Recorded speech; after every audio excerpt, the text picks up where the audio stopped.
Oh, that's better. Yeah.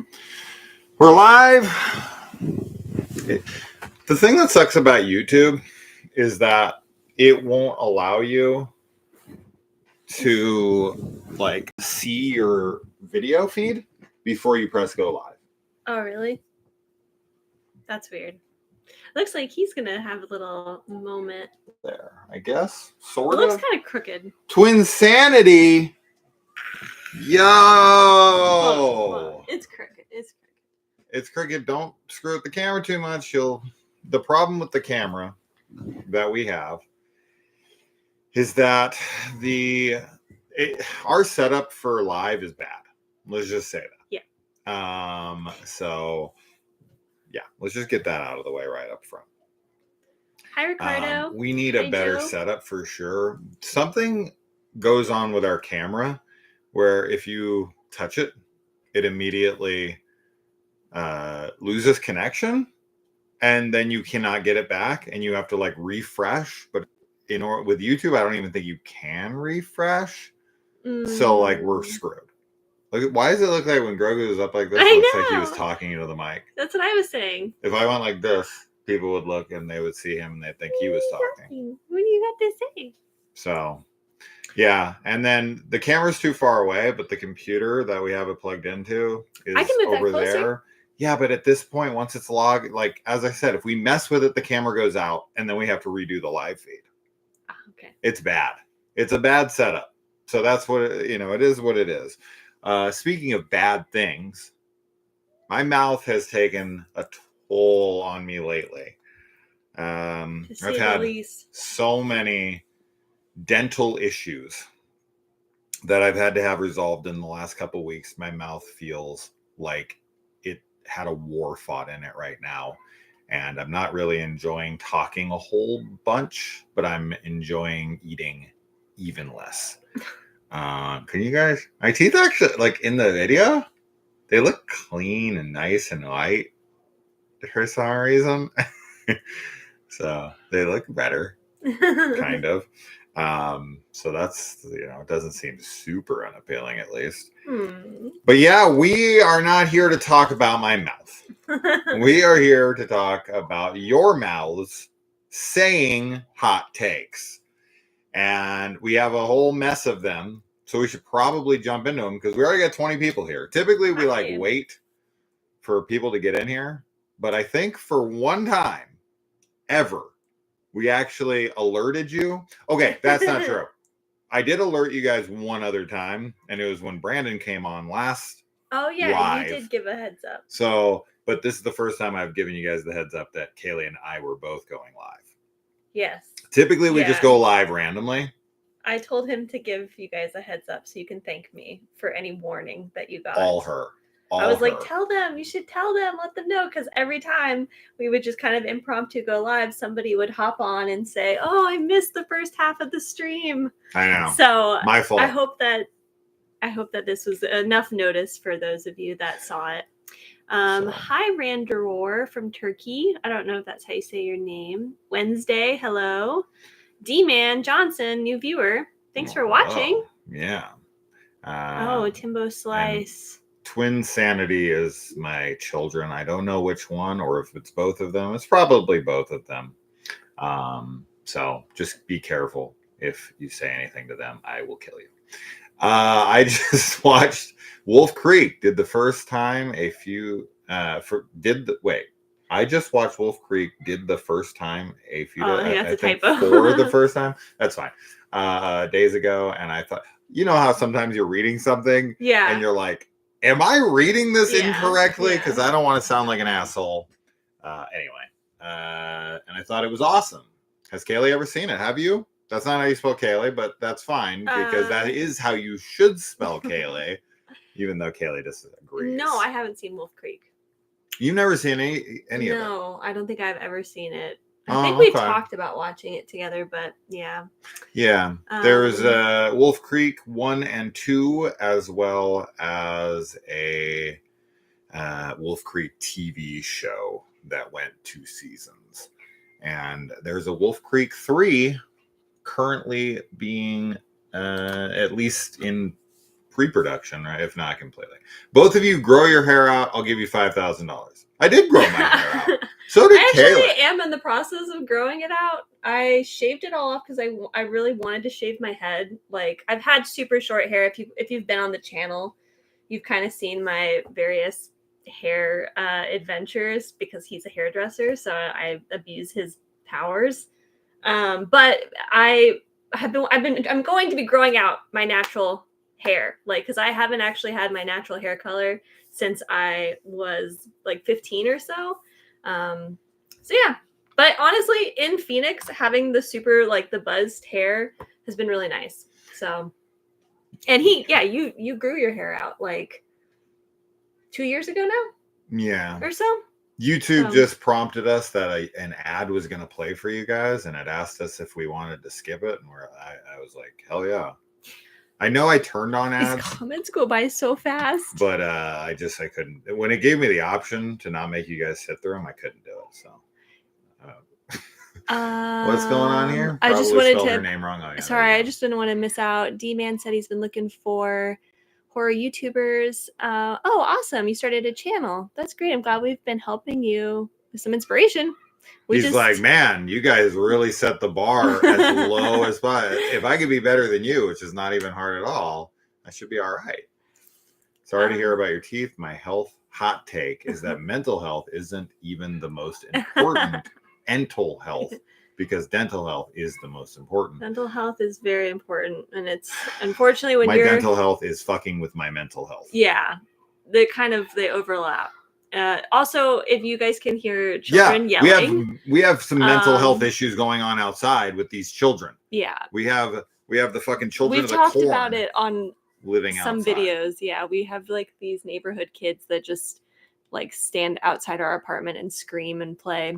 So sorry about that. They're the worst. They're the worst. It's not their fault. Okay. There's Onath. You have a hot take, I think, here, but I don't know. Are we going to jump into those? There's a lot of comments. Just read the comments as fast as we can, I guess. You know, we can't get to every comment. $20. Who the hell gave us that? 12 gold teeth. For 1 second, I thought that was my kid's name, and I was like, take that back immediately. Thank you. No. 12 gold teeth? Is that for our 12 gold teeth? Dude, I'm going to have no teeth. I'm going to have 12. I should say I'm going to have 12 just regular teeth soon. Oh my gosh, only 12. Stop having all this shit done. Yeah, yesterday they had to pull this middle tooth out, which I had a root canal on already previously from some dipshit up in Sedona, who I don't even want to get started on him. It was giving me problems forever. I was always having infections in it, this and that. And he was just like, you gotta get rid of it. And then in order to not have a tooth there, you have to have a bridge. So we have to grind down your two other teeth next to it to these little posts, and then they stick the fake teeth. And these are just temporaries, and they feel like sandpaper in my fucking mouth. And I have a missing tooth in the center and two ground teeth. And then the other one, he's like, oh, I think it might need a root canal. We'll see what ends up happening. So moral of the story for any of our viewers that are younger. For anybody. Take care of your teeth. But take care of your teeth. It's not even my take care of your teeth. Fault. I know. This isn't necessary. It was when I was older, but when I was a kid, it was, whatever. Anyway. Okay, sorry. Mr. Boone, thank you for sending somebody Johnny Sizzle Chest a membership. That's cool. I didn't even know that you could do that actually on YouTube. Wait, what happened here? Mr. Boone sent a membership to Johnny really Sizzle Chest? Is that what happened? Yeah. Oh, that's cool. I had no idea that you could like send memberships to to people for channels. Is Sizzle Chest, is that from the Jerky Boys? Yeah, that's like, calm down there, Sizzle Chest. Is that not the Jerky Boys? I haven't listened to the Jerky Boys in a long time, but that sounds like something Frank Rizzo said in one of the Jerky Boys skits. Please tell me if I'm okay. I'm gonna go back up here. So we're just gonna try and go through the comments. Longlegs was ruined by false marketing, and Oz Perkins should be ashamed for not telling the truth like Del Toro did after the Crimson Peak trailer dropped. So, I mean, as far as I'm aware with Oz, he said he had no hand in the marketing for Longlegs. But since Longlegs made over $100 million, I definitely don't think the film suffered financially. And even though the marketing for the film, I guess technically is misleading, sort of in tone and whatever, I just will tell you that, even though I don't feel like they are similar to what you would expect from seeing the trailer, I still love the film. It's a totally different experience than I expected, for sure. I'm not gonna deny that. But yeah, I still love it. And the marketing for the film was so wonderful to experience. We did a whole live stream breaking down the website. We had so much fun. That was like one of the most fun that I've had, like doing something for the channel. I don't know. It was like I loved it. I thought that was really cool. Yeah. I can see why people would be disappointed. I can totally understand. Because it felt like it was going to be a completely different film. It did. Yeah. I was really, Long Legs was one of the best movies of the year for both of us last year. So, and we loved the marketing, but I do understand that. Bronson Wright sent us $5. Things will get better in time. Sometimes you have to remind yourself it's going to be okay in the end. You have to believe in yourself. Thank you so much. Thank you. Those are really sweet words too. Really appreciate that. Okay. Sorry, I'm gonna control us through the comments. So I'm gonna try and keep us. Hey Jay, you can give us $5,000 though when we grow our hair out. That would be cool. Does it have to be the hair on my head, or can it be? Yeah, can I grow my armpit hair out? My leg hair out? It's not where I was going, but yeah. My kids are in the chat, so that's exactly what I was talking about. Check out the movie History of the Occult, says Joe Bamba.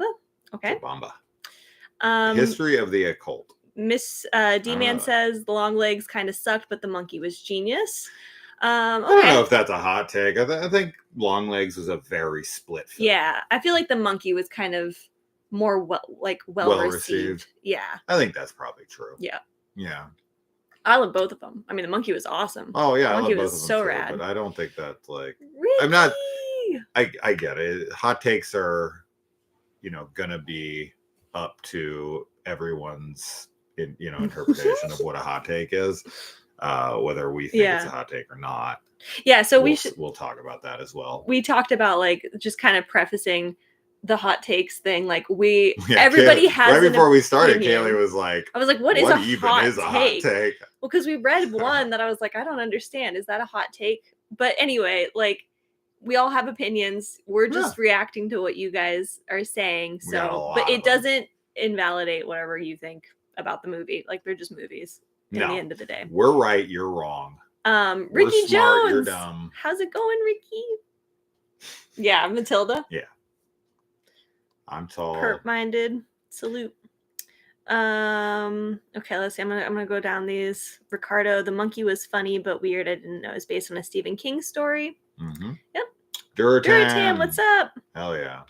Hoover, I love your guys' channel. Been a fan for a while. I guess my question would be, what's the next horror movie purchase? Actually, we might be purchasing one soon. Yeah, so on Sunday, our Slasher Sunday will be for a movie called Doom Asylum, which we had never seen. I thought I had seen this movie, but I hadn't, and it's one of the craziest fucking movies I've ever watched in my life. It was a wild right out the gate experience. And so I currently have a bid on it on eBay. So hopefully that will be mine for a cheap enough price.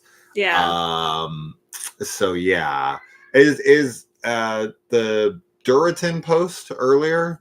That's him showing off his little Chucky sticker that he got from us, right? Yeah, because he's a member, he's able to use our little stickers. You can use those little stickers if. What's the little jigsaw that lights up next to it when you hover over it? You see the jigs? I think it's just because that's another one, but I don't know if that's ours actually, but yeah, it is. I guess it's just because our screen is we're in dark mode, so it looks different. I think that's his comment. And then the Chucky next to it is the membership. Is his membership tier level of how many months he's been with us. And then his sticker is Billy the Puppet. That's right. Which he got because he's a member. Okay. Yeah. That's weird. So yeah, we have it in dark mode. So if we hover over your comment and it's black, that's the only way we can see it. Which is weird. Because right here, if you don't hover over it, it literally doesn't say anything. It's just got black. That's funny. Anyway. What's up, Johnny Recaps? Hello. Wednesday, are you excited for the new Conjuring movie? I I am. just saw the trailer today, Yeah. right? Yeah. Mm-hmm. We didn't like the last movie That much. but I've been wanting to rewatch it for a few years now. Yeah. We've talked about it, but I'm a We big should. fan of the first two. Same director, And unfortunately. yeah. But in the But I love them. Yeah. In the behind the scenes little thing that they showed, it looked like James Wan was really involved.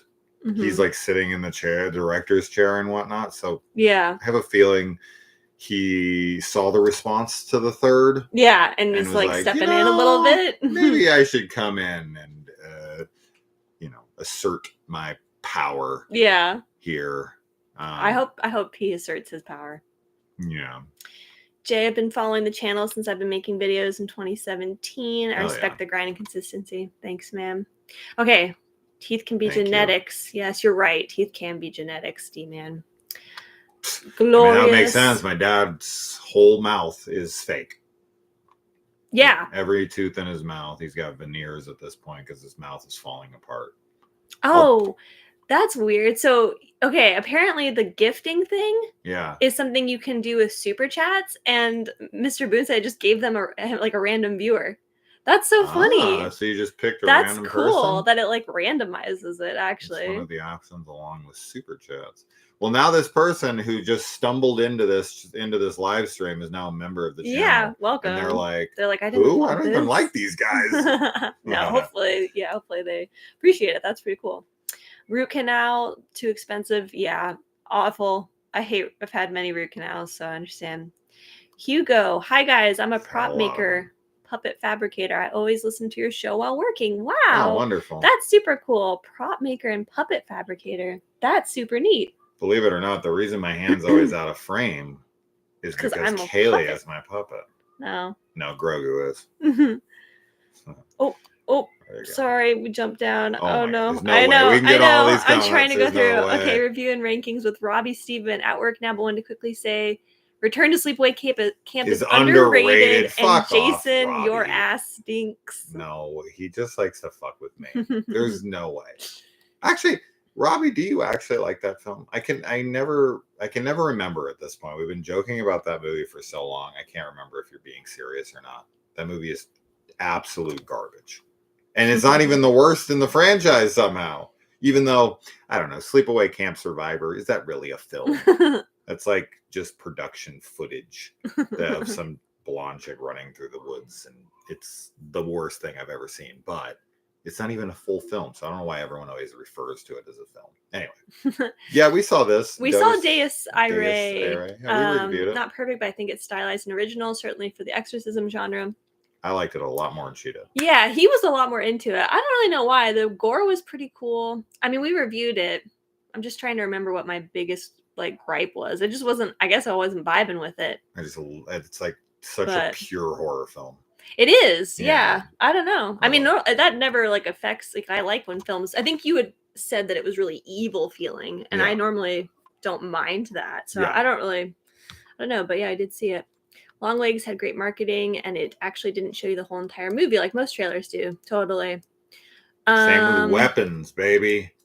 Weapons. Something that might work on your channel is if your wife didn't look like a they them. How do you know I'm not a they them?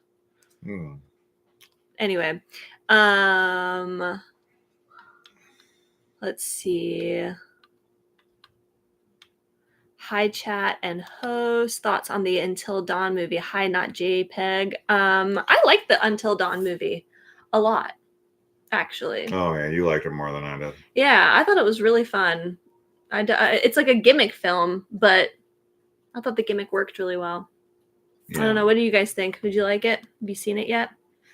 I think that the they them thing is supposed to be insulting. I know. It's funny because okay. That's fine. Yeah, it's all right. She isn't gonna be mad that she looks that way. So, good try. For the most part, I can still appreciate almost any film, including Long Legs. That's good. Did you ever get around to watching the movie Bolts? I don't know that movie. Do you know that? I feel like that sounds familiar. Go on. False. Mickey Mouse public domain horror films, Ugh. cool or cringe? I reviewed friggin' He's been reviewing Screamboat so today. many of them. So many of those, like, public domain. This Mary Elizabeth stuff. Winstead movie? Is that what we're talking about? Vault? Is that what you're talking about? 12 Gold Teeth? No, I never saw that. Yeah, I don't know. The Mickey Mouse public domain stuff to me, like, you know, I don't know. It doesn't really work for me. Like, I have no interest in watching any of them, which is why he watches them all alone. Yeah. But obviously, some people are liking them. I would assume. No, that doesn't mean everyone's liking them. No, not like everyone, just some people. I think that the Winnie the Pooh movies have proven to be lucrative enough and to create this like Pooniverse thing. And so now every director who's trying to get noticed. So like what people used to do to get noticed is they did fan films. Yeah. Right? So they would take these properties like Friday the 13th or something with an IP, and they would make fan films, but you can't keep the money from fan films, right? You kind of just get to recoup up until the production has been covered, and then from there you don't really get to make money off of it, or at least I've been told. I highly doubt these people stick to those rules. I'm sure they're pocketing some of it, but people are putting so much money into these huge production fan films at this point, with the Never Hike Alone 2 and our buddy Cecil from the horror show doing Never Sleep Again, and getting like the original actor back and all of these things, as did Never Hike Alone with Tom Matthews. And they're putting so much effort into these movies to get noticed because of the recognizable IP. But now the trend has shifted over to, why don't we just take IP that's been put into the public domain, has name recognition to it, and we can actually keep our money, and it's become a trend, so now people are looking for them. You know what I mean? Yeah. So it's kind of become the new fan film. Yeah. And it's more lucrative for them because Makes sense. I never really thought about that till right now, but that's 100% what's happening. Yeah. I don't know. I guess whatever people are going to do. Mr. Boone, the Doom Asylum. We haven't recorded it yet, but Right, the Slasher Sunday is going to be really good. We have he's got a whole page of notes, and my it God, was ridiculous. Like every other scene, every other second of that movie. Yeah. Have The Burning Cujo and Final Destination aged well? Yes. Those are all so different, but yes, I think so. Unrelated, but AC/DC is currently touring, and I saw them last week. Cool. Oh, that's cool, Ricardo. Yeah. I'm glad you had fun. We haven't been to a concert. I didn't even know they were still going. I didn't either. How old are they? Oh, God. That's awesome. Yeah. Maya, hi. Hey, Maya. How's it going? Oh, dang. Hold on. We're going to get to this. There's too many comments. I know. I'm just trying to because I know people are posting some of their things in here, but I'm going to try and scroll down enough, and then we can jump over to the ones that people have already posted. Isn't there going to be another Osgood Perkins movie this year? Yeah, yes. Absolutely. Very excited. Killer crocodiles or killer alligators? You can never tell the difference. Neither. I'm not a killer animal fan. Skipping over that one. What about the lesbian? Let me say it. I daren't do it. Sorry, the lesbian is too much. I can't do it. Sorry, the lesbian. Get the fuck out of here, clown. You're usually right. Fucking doubt it. You don't even know how to fucking spell. D-Man, I haven't been following The Conjuring since the last movie was garbage to me. Oh, okay. Yeah. Yep. Sinners or Clown in a Cornfield? What even kind of a question? Not JPEG? Sinners a million trillion times. Yeah. Meet the Feebles, a horror film? I don't know Meet the Feebles. I don't know what that is. It's a Peter Jackson film. Kind of. It's a puppet movie. It's like Muppets on acid. It's an interesting flick. I don't know. Horror. I don't know. Have you guys been satisfied with The Last of Us 2 game? 100%. Are you following our reviews of it? Yeah, we're doing reviews after every episode. It's fucking wonderful.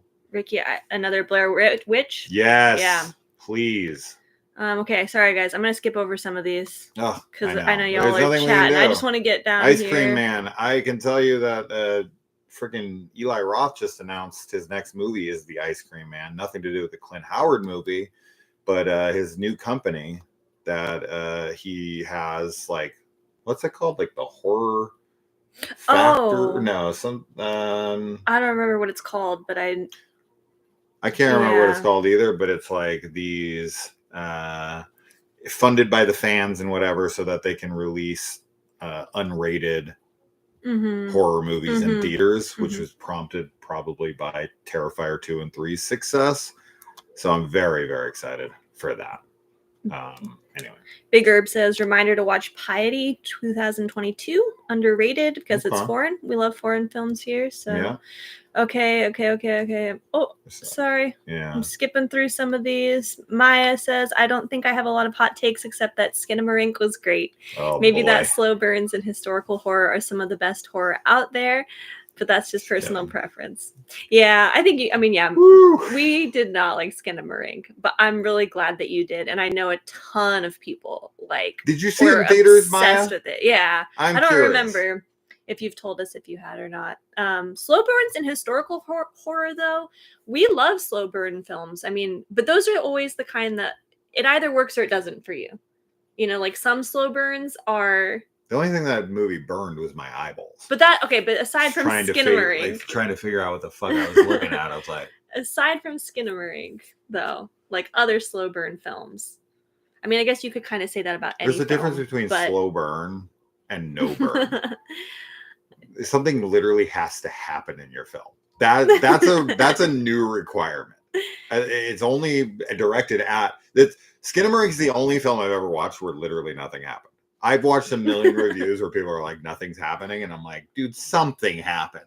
With this movie, I can honestly say nothing happened. I can honestly say literally nothing happened in the film, and I was like, how is this a movie? How are people enjoying this? So I'm glad she enjoyed it. I just genuinely don't understand it. Historical horror is great though too. I like period pieces in general. Yeah. Still waiting for the day at Sinister Cinema tries getting through Uli. Oh yeah. For all the wrong reasons. I don't know. Have I seen many? Like, I feel like I've seen his movies. But maybe not. Go ahead. I know the name, but Mr. Boone, we are watching Andor, but we haven't watched the very last episode yet. Oh, I know. We were watching episode 8 last night, and I was gonna throw on 9, but we ran out of time. I'm pissed.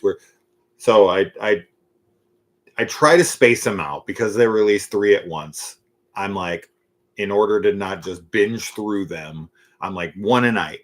And I've been able to get 1 a night done to try to savor it. But tonight we'll finish episode 9. And then I watched Tales of the Underground, the Asajj Ventress, and Cad Bane shorts today, which I enjoyed. Hello, Crystal. Glad you're hanging out with us and enjoying the live. Oh, wait, where was I? Blair Witch 2016 is greatly underrated. Yeah, we love all the Blair Witch stuff. We're big Blair Witch fans. Can you tell from my little Blair Witch tattoo? He's done so many movies. Holy shit. Jonathan Fowler says, howdy guys, getting into work right now, but just checking in. What's up, Jonathan? Maya says, did not see Skinamarink in theaters. I've watched it a few times in my bed, though. Comfy and creepy. I get that. I do get that. I kind of feel like if I watched it again, I feel like it would go up a little for me because it's more of a kind of movie that I would probably be into because of the like creepy pasta part of it. But I don't know. I don't know when I'm going to rewatch it because I don't have a big urge to rewatch it. I don't understand. How much does Jason weigh a night? Why do you want to know? Yeah. Can't have that information. I'm tall. I'll tell you that. I'm much taller than people seem to think I am. We had someone freak out when even Book of Shadows, yes, man. They were like, I thought you were like 5'7". was like, why? How tall do you think he is? You can guess. People in here know. I mean, yeah, most people probably know. Okay. Horror in the High Desert 4, let's fucking go. Yes. All right. Oh, you're Rondo. I'm actually a fan of the Martyrs remake. Dang, we just did a whole, I don't know if you saw it, but we just did this mystery marathon where we did bad remakes. And the Martyrs remake was one of them that we hated. Yeah. I'm glad you liked it. Yeah. I know you said you enjoyed the original more. So hey, that's man, good. I got no hate. You saw the bad remake video? Okay, cool. I'm glad you liked no hate for anybody's hot takes. I don't really care because I have so many like opinions that do not line up with the majority of people. So to me, it's like, whatever. Yeah. Like, that's fine. Like, I don't care. Anybody likes a movie. That's great. Yeah, no, same. We always talk about how we're like happy if somebody, like, we want people to like movies. We don't want people to dislike movies. We want to like them. Yeah. Except what? Except for Death House. Okay, well, that's one I refuse to let anyone like that movie. It's the movie that is so offensively bad to me. And every single level, I can't handle it. It angers me how much I fucking hate that film. It's the only film on here that I bring up constantly in the, like, I cannot honestly handle it. Okay. Excuse me. I'm 6'6" myself, but judging by your arm length, I'm guessing close to that. Hit the gym, bro. Hit that gym. You sit at the gym all the time, but I'm too freaking busy with everything these days. But okay, I'm jumping us over to, we have 2 posts of I'm 6'3". There you go. I'm 6'6". Kaylee's 6'3". It's 6'6", yeah.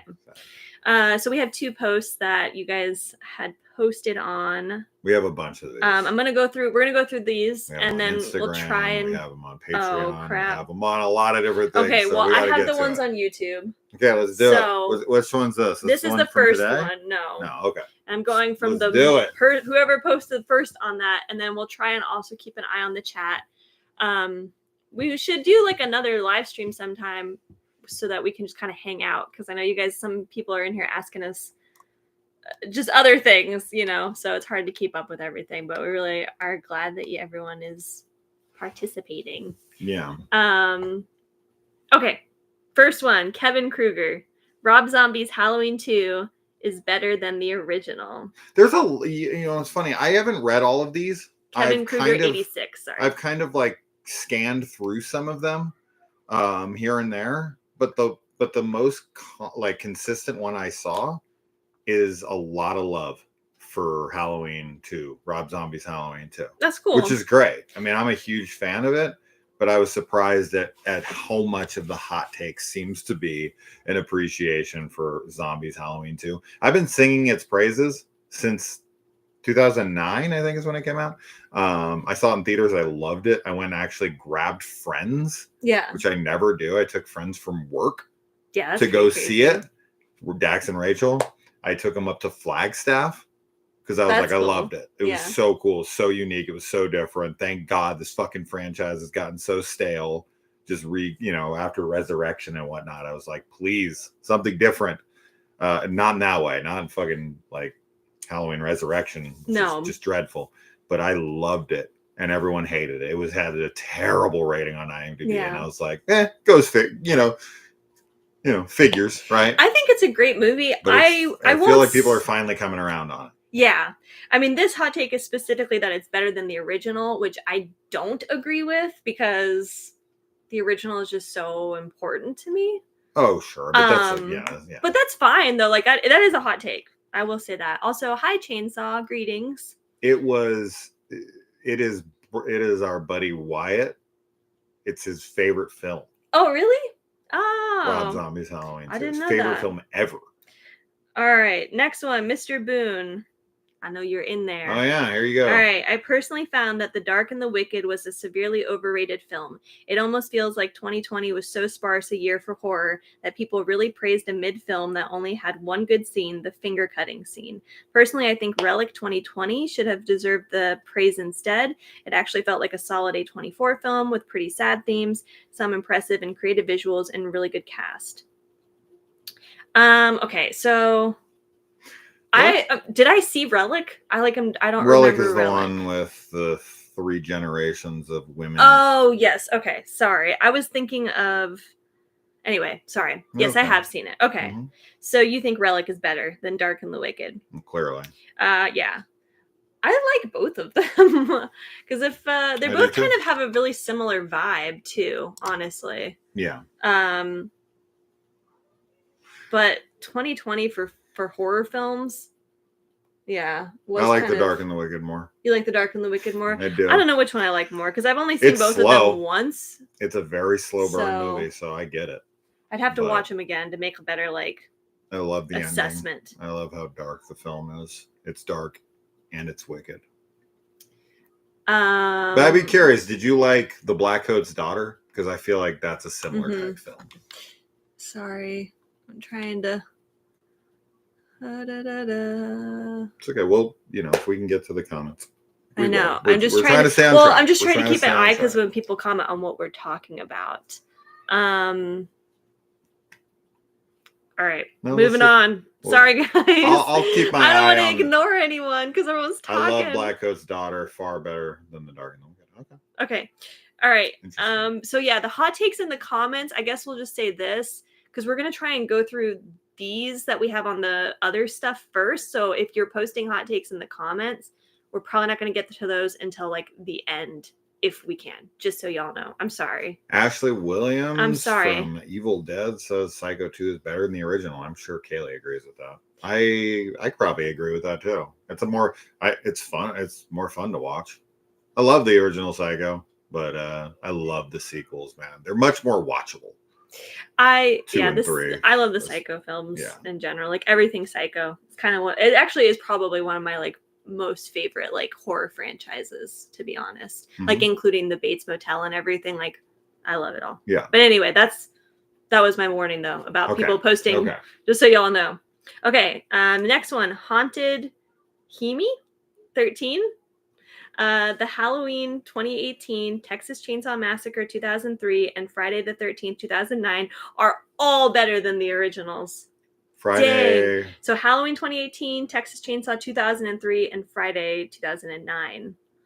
Okay. Are all better than the originals. I definitely disagree with every one of those. Yeah. I love Halloween 2018, but that's not even a remake, but yeah. But it's not better than the originals.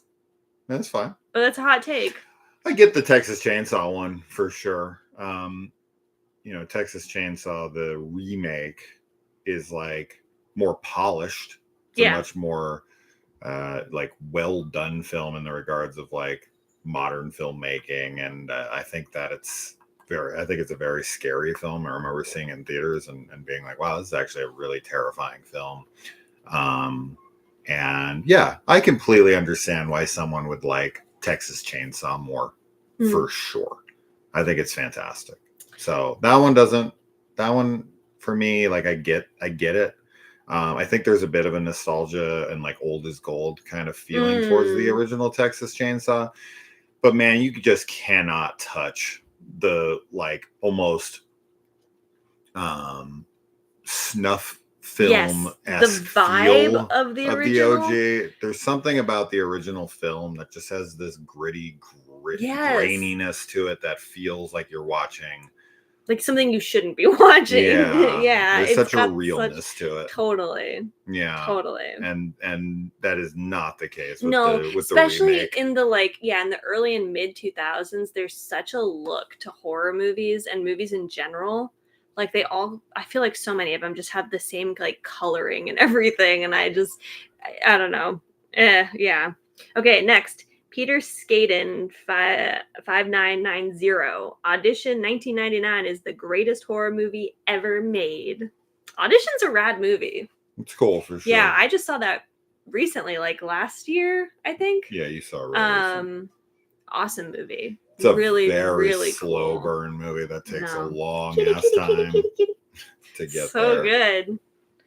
Okay. Christopher Lloyd. Sorry. Haunted Pillowcase is next. Nightmare on Elm Street 2010 is a masterpiece. Which movie? Nightmare on Elm Street 2010 is a masterpiece. Yeah, I mean, I think that's 100% like a hot take. So I'm glad we're getting some real hot takes here. Or unpopular opinions is maybe what you want to call this. Mm-hmm. I think you'd be hard pressed to find a lot of people who would agree with that. That's what I like. That's what I want to see. That's exactly what I'm looking for. Yeah, Gary's like, every time I watch the Nightmare remake, I like it less and less than I liked it the first time. Probably same. Yeah. Probably the same for me. I think that Jackie does a good job acting as Freddy, like to make it new and unique. I think the makeup, while it was a good idea in theory to make him look like a burn victim. Yeah. It just made him look like he was mentally disabled. I think that's the problem. It doesn't come across as scary. No, it does look a bit silly. Yeah. It does look a bit silly. And I think it detracts away from a very good performance that he made his own. The finger thing, the scissoring, fingering thing and scissoring. What the fuck am I talking about? No, geez, what on Elm Street are you watching? No. I saw you trying to think of a pun there. You're like, how do I? That's like young little Kyle Gallner is in that movie too, right? Yeah. He's like all emo in that. Mm-hmm. Yeah. Okay, maybe I like it a little bit more, I guess. Okay, Christopher Lloyd, 8938. This is how they should... Wait. Hold on. This is how they should did I know what you did last summer? This is how they should have done. Oh, this one is going to be better than that trash series. I see. Movie. They bring their original two people back, and who knows, might see Brandy at the end. I don't know if this is a hot take, but yeah, I mean, this is just following the Scream franchise. We're not very excited about this movie. I thought that trailer looked terrible. I just have one question. What did you do last summer? Yeah. Terrible. I think that Nightmare on Elm Street is the movie you're thinking. That's good. You didn't know there was a Candyman 3? You're fucking lucky. I wish I didn't know there was a Candyman 3. All right, moving on. We're gonna try and just kind of like quickly comment. Clean counter shot 3941. Sorry, I don't know why I thought that was a really funny username. Rob Zombie's Halloweens are in the top 5 of the franchise. So that's kind of another one with what we talked about. Rob Zombie's Halloweens are in the top 5, as you said. A lot of people. Both of them are in the top 5? Yeah. I don't think that you're going to see a lot of people say his first one is in the top 5. But this 2 has definitely entered the top 5 for a lot of people recently. So I'd say Rob Zombie's Halloween 1 entering the top 5 is a hot take. 2 these days seems to be less of a hot take than it once was. Zombies Halloween 1 is definitely not in my top 5. I don't think. But I quite like it. I like it too. Yeah. I think that Michael's like. I think the Rob Zombie Michael is like the most obviously like physically intimidating Michael. Like Halloween Resurrection is the best in the franchise would be the hottest fucking take. We're gonna get there. Someone's gonna say it. I feel. No. Somebody's gonna say it. Someone out there thinks it. Someone's thinking it right now. Someone out there believes that, and that's fine. It just. Oh wait, literally this next one. What? That's so funny. I actually like. It's Harry Hagen says I actually like Halloween Resurrection. I know it's a bad movie, but 1, it was the second Halloween film I saw in theaters, so it's nostalgic for me. And 2, I like the webcam/reality show aspect of it. I mean, they didn't say it's the best one, but they said they actually like it. But that's funny. I think a lot of people like it, obviously. It's the horror community, dude. They can't fucking help themselves but to just talk about Halloween endlessly. John, thank you so much yes, for the donation. Do you think Last of Us could have pulled off amazing twists with Joel actually surviving and changing major story arcs? How might audience responded? Spoilers. Sorry, guys. I read that before. I don't know if we should talk about this in here if you haven't seen the show. So yeah, it's kind of hard to avoid the spoiler for this right now. But could they have pulled off some kind of like big twist? Yeah, I mean, I think they could have pulled it off. I think that it would just be a different story, but it wouldn't be the same. It just wouldn't be the same story. I think they're really talented, like writers in general. So I would still be down to like find out whatever that is going to be. But they've just already shown, like from season 1, like they're sticking to the game stories. Yeah. So that's, they're just going to do that. No, I don't think they could have pulled off not doing it. I think that would have been a huge mistake. I think Slack Wolf wants to start shit though. Constantly keeps bringing up how butthurt he is about a comment I made about people getting all fucking like butthurt about wokeness in film. I forget what it even was that upset him. It was some fucking comment or the movie. It was about homosexuality, and I was like, if that offends you, grow up. Yes. Oh, that's okay. If homosexuality offends you, grow the fuck up. I don't know what else to tell you. We're in 2025. I don't know how that's fucking wokeness. Fucking clown. Anyway. It's okay, John. Yeah, it's totally fine. I'm sure. I mean, I think a lot of our audience there, if you're watching Last of Us, you're probably caught up. And if you're not, I mean, at this point, like you're caught up to the spoiler that would have been what we said. So it's okay. Don't worry about it. Okay, moving on. Dashing Andreas. 1, Final Destination 3 is the best one in the franchise. Okay. 2, The Crow 2024 is not that bad. People just loved the original more and went with the idea to love it. Yeah. And 3, the 2000s were the best decade for horror/thriller. I think 2010s. Yeah. Probably for me. But I think 2000s are quite good. Yeah. Final Destination 3. What that's happens? The roller coaster. With Mary Elizabeth Winstead. I don't know. Yeah, I don't know. Not for me. I don't know if I have a favorite of that. 4 franchise. Would be the hottest take. Is this the one with everybody hates 4?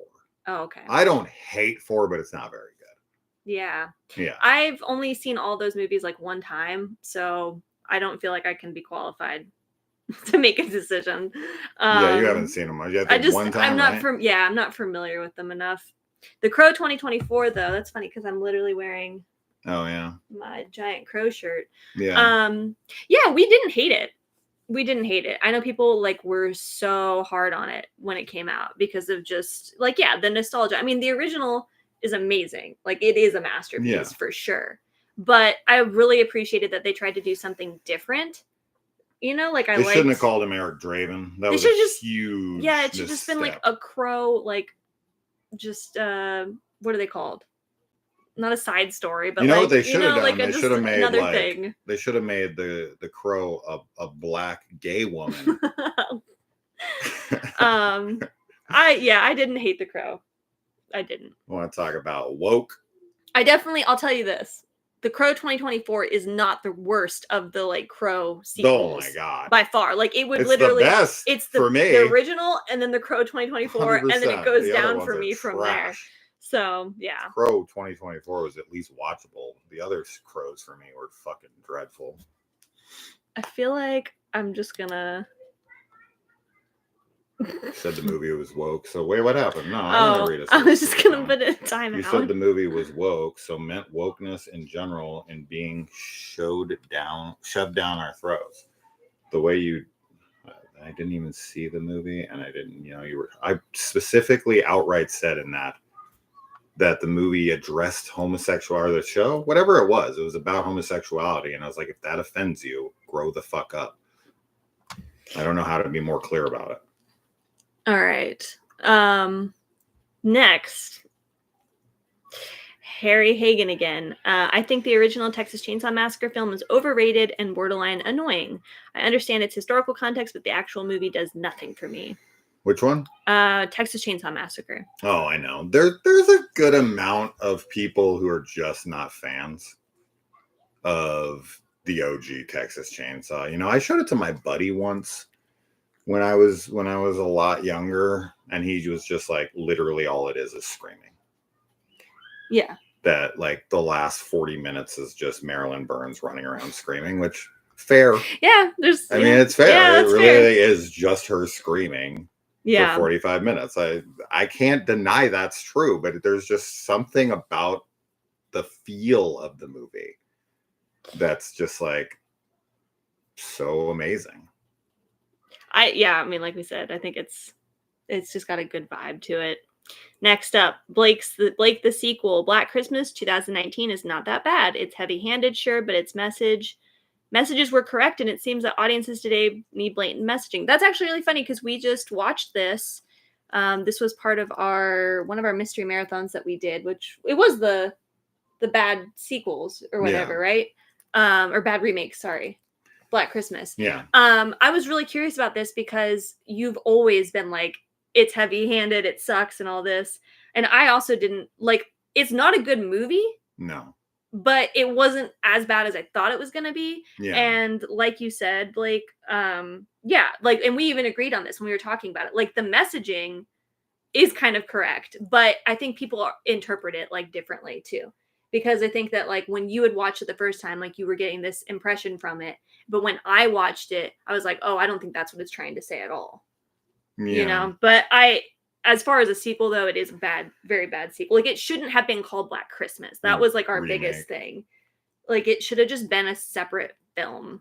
Like, why did it even have to be? Yeah, I mean, if you want to talk about heavy-handedness with political agendas, I think Black Christmas 2019 is way too heavy-handed. And that's kind of the perfect representation of what I think a lot of people think other movies are that I don't feel like are that, right? Mm-hmm. So for me, it just depends on what the message of the film is. Yeah. Right? Like, do I think that films are a little bit more aggressive with their like opinions these days? Yes and no. Like, yes, but I think people are more sensitive to them today than ever before. Like, we are so divided as people. We're so biased, and we're so like either like left leaning or right leaning these days that if anything feels like it goes against our like beliefs, people get very upset about it, and they're like, why does this have to be in here? Because I rarely see someone say that agrees with the message. That's a rarity. Yeah. Right. It's always when they don't agree with the message that they think it's heavy-handed, right? Like when a celebrity speaks up and they agree with that celebrity, they never say anything about like, oh, I wish celebrities would keep it to themselves. Oh, yeah. It's when they disagree with them that they're like, all of a sudden, nobody should have an opinion if it differs from mine. Well, like with Black Christmas, like I said, like I do actually feel like the messaging isn't horrible, but I do think it's super heavy-handed and like doesn't accomplish what it's like trying to do. Like it's very annoying in that way. But so I mean, we talked about it. To a different agreement or like a different like place on it. On my second viewing, I can understand you can take it a certain way, right? So like, the film on its face seems like it's very man-hating and very aggressively so. And I think that on a second viewing, if you were to extend the courtesy of like actually paying attention to the film and interpreting it in a different way, you can see that the character of like whatever that character's name was that ran the college, it's his spirit that's corrupting. That's what I was saying. Yes. Right. It's not saying that men are bad. Yeah. That's what it very much feels like it's saying all men are evil. That's what I felt like it was. It's specifically like that guy's like influence that's making them bad. Because even like the good guy gets turned bad, and that's because it's it's not like in It their has control. mixed messaging, But and it the does. messaging is not well constructed. Yeah. And you can be much better with your messaging. Yeah. No, like I said, I don't And think it's a that's the good problem. movie. I'm not defending it like as a good movie, but yeah, I think I think people getting upset that, like, you know, somebody in Star Wars is black or gay or something, that's fucking just lame. Oh, well, I feel like that's different. But that's just you're just showing your bigotry right out in the open. Like, a character can't be black. Like, what? Like, that's just stupid. But recasting people who should be white as black, I think, is a mistake. So I'll meet you halfway. We did that. So the mystery marathon for the bad remakes, we talked about Black Christmas more in depth if you want to like hear more about what we think. But anyway, we'll move on from that for now. 21st Century Hip Hop says Hereditary is overrated, awful, and plays more like a black comedy than a horror movie. Dang. That's a pretty hot take to me. Which one? Hereditary. Oh, it plays like a comedy. I saw this comment. I didn't see it. I haven't seen any of these comments. Overrated and awful. I mean, that sucks that overrated, because that's like, awful. I mean, yeah, to both of us, I think Hereditary is like easily in our top favorite horror films. Oh, it's like top 5 for me. For sure. Yeah. It's fantastic. But I feel like Ari Aster just, I mean, this is like kind of one of those things you can say about literally any director in any movie. Like, it's just not going to be for everyone. But I think Ari Aster, the black comedy thing, is interesting that that's how it came across to this person, because obviously Beau is Afraid is very black comedy. You know, yes. I don't think Hereditary and Midsommar have like any comedy in them to me when I watch them. But I'd be curious now. Has comedy in it. Well, yeah, but like, I guess you're right. Hereditary doesn't. Hereditary feels like the darkest film. So I'm very curious about like. But Will Poulter's character in Midsommar is supposed to be funny. Right. Yeah. But other than that, yeah, the movie doesn't have it. The movie has stuff in it that I can see people finding funny.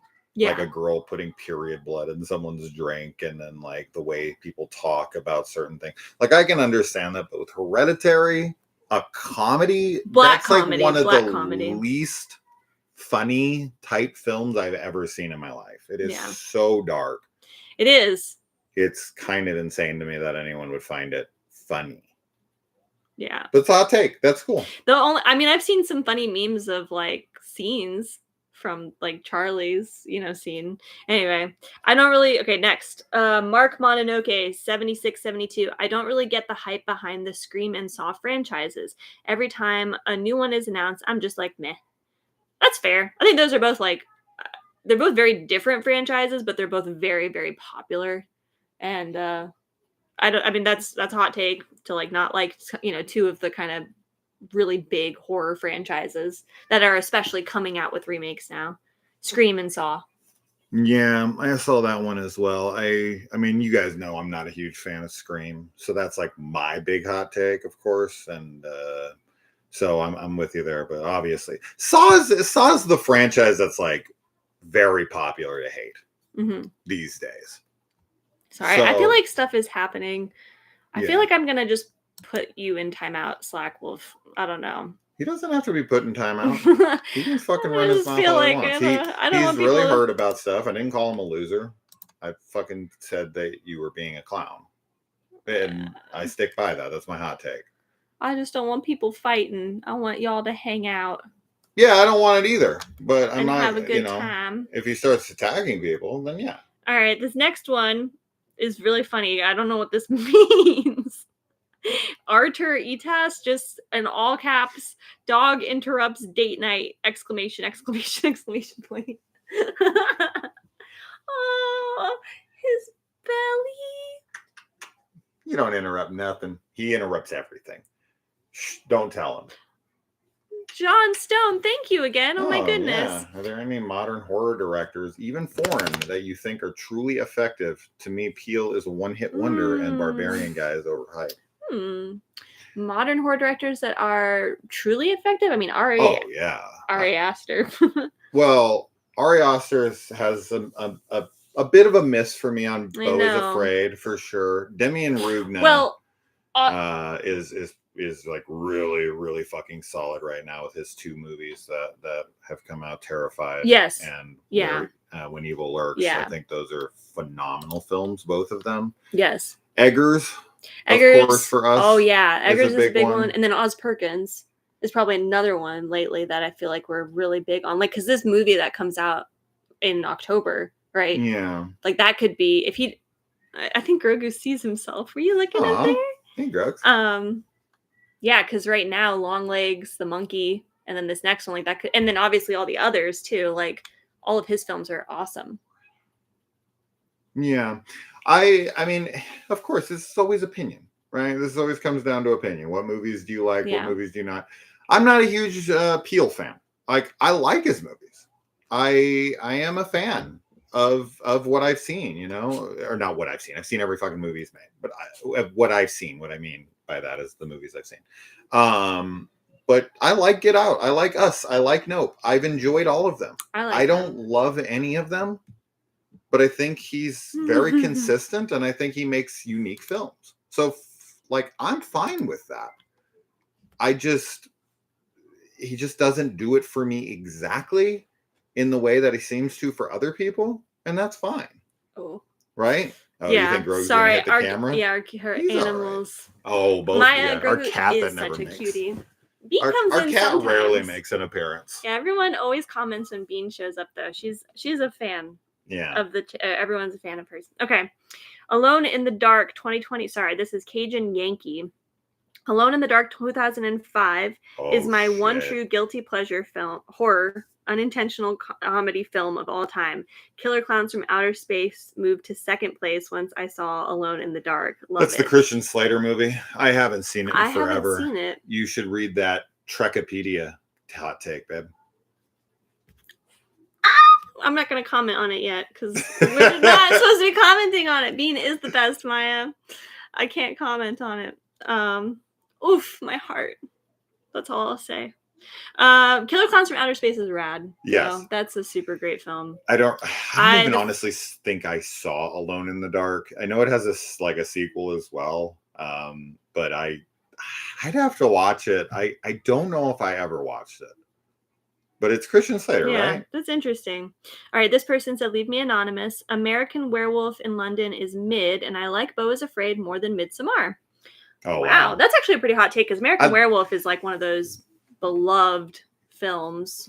Oh, yeah. And obviously, as like for the werewolf genre, like kind of sets part of the bar for like, you know, transformation scenes and everything. I think that I could understand if somebody isn't a fan of the tone of American Werewolf, because I feel like they feel the same way you feel about Dawn of the Dead, where it's just got such a silly tone to it when it's supposed to be scary. For American Werewolf, and with John Landis, you kind of always know you're going to get kind of like this horror comedy, and I think a lot of people go into American Werewolf in London thinking it's going to be a straight horror film. Yeah, and there's like a lot of comedy elements to it, and it's kind of zany, and I think that probably it could kind of turn you off to it. Yeah. So I totally get that. What happened? Sorry, nothing. It just scrolled up. So I've just been kind of trying to keep it going on. Okay. Yeah, Beau is Afraid more than Midsommar too. What do you think about that? I mean, I disagree. We've only seen it once. I know. And I'd love to rewatch it. Keep talking about rewatching it because we were like before excited Eddington. for it. Yeah. Yeah. So curious about that. That's cool. Okay, well those are some good hot takes though. Anonymous. Next, Morgan Film Fan. I don't think John Carpenter's Halloween 78 would make my top 20 horror films of all time list. Probably not even top 30. Okay. To me that's not a hot take because there's so many movies. There's so many, and that's such a like if you're a slasher fan and you say that it doesn't make your top 30, I would be a little surprised at that, but not if you're like not like a big slasher fan. But I don't know though, because there's also so many slasher movies. Yeah. Thank you for the donation. Medic is a really cute little name too. Thank you so much. What country outside of the US do you think makes the best horror films? Okay, not country. Okay, there's a few, but I will say that like Asian horror films, there's a lot of really good ones in general. Like obviously that's not a country, but like in terms of like area. And then I feel like when we watch French films, I feel like we watch a lot of like really good French horror movies. Yeah. Maybe not a lot, but when we do get to French films, like they're always like brutal. I don't know if I would consider all of these horror for sure, but I will say the country that makes the most consistent quality of film and usually on the darker side of things is Korea. That's actually probably a good point because South Korea, I love obviously. Japanese horror movies, but I do feel like I see more Korean horror movies. Almost every Korean movie I've ever watched is excellent. Yeah, I don't know what that is. I don't know what's going on in Korea. They're just amazing over there, or what? I don't know what it is. But almost everyone I've ever seen is fantastic. Ian, thank you. The Empty Man is one of the best cosmic horror. It's one of the best horror films in the last decade for me. I fucking love it. Man. I love it so much. It's so good. It's so good. Like, we always talk about the opening being like probably the strongest opening in any horror film. And it's like of recent memory at least. Yeah. It's like, it's kind of unreal how amazing that film is. Yeah. And the opening alone. I mean, but yeah, just the vibes of it, and it's scary. It's a scary film. Crocodile just pooped in his underwear. I think I just pooped in my underwear. What? Okay. Thank you guys for donating stuff. We always appreciate that a lot. Okay, moving on. I'd like to address that Slack Wolf has calmed down and he's wanting to talk again. Yay! Which I appreciate. Thanks. So, thank you. We're here to Don't Torture a Duckling. Yeah, it's a fun film. No spoilers. We reviewed wait, that's not Want. That's the other That's New York Ripper. But that is the same director. That's why I was like, you would think that Don't Torture a Duckling would be the one with the duck, but no, it's before that. Such good, like, those Giallo titles are my favorite. I just love them so much. We love you. Well, thank you, Slack. That's awesome. Attaboy. Gary Williams, thank you so much. Season of the Witch is the second best Halloween movie. Didn't you comment that already? Like in one of these? I swear you're in here saying that. Oh, I love it. We love Season of the Witch. We have a bunch of Season of the Witch stuff up here. So I have my Halloween list consists of number 1, which is Halloween 78, obviously. But then 2 through 5 are all tied for second place, basically. I literally can't make up my mind. For me, I can definitely make up 2 is better than like it's 3. Sorry, you said, what did you say? So Halloween you said 2 through 5. Halloween 4. Okay.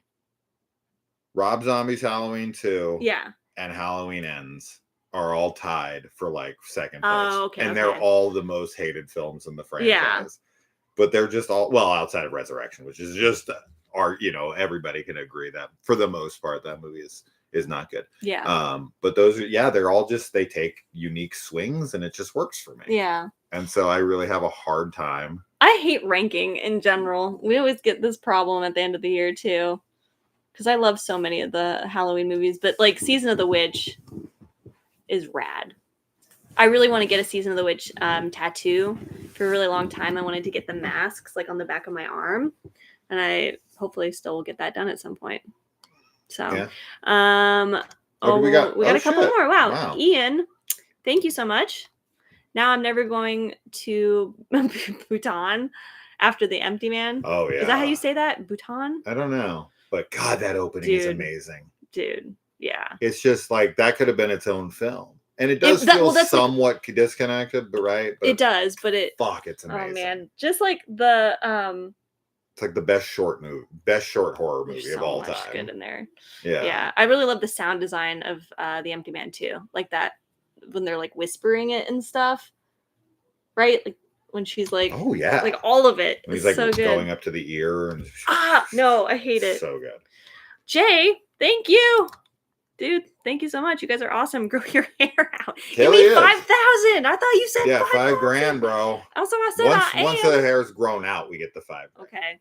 I grew mine out. Go back 6 Can, You don't like my can I bald get it for head? timeshare? So the reason Kaylee's hair is all short again is because she wanted to get rid of I do her actually color. kind of look bald because of like the color. Oh yeah, and But I'm not. we cut it off so that she can grow it out all It's gonna be natural. virgin hair because, like I said earlier, I haven't had my hair color its natural shade since I was little. Yeah. So thank you though, dude. Appreciate the donation. Yes, absolutely. All right. I'm sorry. Oh God, I wish we could get to I all wish these we could get comments. to all your There's comments. so many. God, Okay, I'm trying to to go through these I and then know. we'll have to scroll back up. I But it's know. like you guys know how we are. Like we kind of spend too much time talking, which is why I said we need to have like a hangout. Like, This is our hangout. You know, but We'll hang whatever. out. We'll We're hang out hanging out. again. This We'll is hang my out again. Friday, so we're chilling. Okay, next up. Polly D412 said, here are a couple. Wait, did I? Yeah. Flanagan's Midnight Mass is the best example of religious horror of all time. Exorcist 3 is better and all around scarier film than the original. Are you trying to just like burn through these? Well, these are the 3 that they posted. This is all in one. I'm sorry. Okay, and then Prometheus gets way too much hate. It's a great precursor to what would turn into Alien, and it has the best visuals in the franchise. Those are really good little like. It does have very cool talking visuals. points. It does. So for sure. The first one, Flanagan's Midnight Mass, is the best example of religious horror of all time. I love. Maybe. I should have said Mike Flanagan for whoever. I'm sorry, I don't remember, but asking about the upcoming or like the directors that do a good job. Mike Flanagan's another one for me. Sure. I love Mike Flanagan's stuff, all of it. Yeah. And I'm always wanting to rewatch the Netflix series because I think they're all perfect. Bly Manor is probably the one I like the least, but I'm really curious if that would change. But Midnight Mass is a religious horror. You like Bly Manor less than Midnight Club? I think so. I've really liked Midnight Club. I liked it too. I really liked Midnight Club, but I don't know, because Haunting of Hill House is like the top one for me. I love that one the best. A lot of people love Midnight Mass. But Midnight Mass is up there too. I think Midnight Mass is probably second, and then it would be Midnight Club, and then Bly Manor. Okay. But Midnight Mass is great. You're missing one. Well, what am I missing? Fall of the House of Usher. Oh God, yeah. Oh wait, that's probably so that would go after Midnight Mass, but it's kind of tied with Midnight Mass because I really liked Fall of the House of Usher too. But yeah, it's fantastic. Ian says, Ian, thank you again for the donation. Shyamalan's The Village is the most underrated film. Yeah, I mean, we showed all of them to the kids recently, and yeah, I dig it. I can't remember what my sentiments were on it exactly.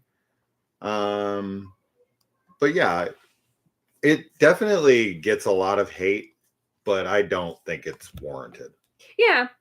I like it. I think The Village is the first M. Night Shyamalan movie I ever saw. Lady in the Water, I was pretty surprised at how bad I actually thought it was this time, because I had always kind of defended it in the past. I watched it and I was like, oh boy. I liked it. I don't know. I need to rewatch The Happening. That's the one that I've also defended. And then I've never seen Last Airbender or After Earth, because they've just never had any appeal to me. Oh, I always forget about Airbender because that's the worst. I don't even want to think about that. Don't even want to think about it. Yeah. All right.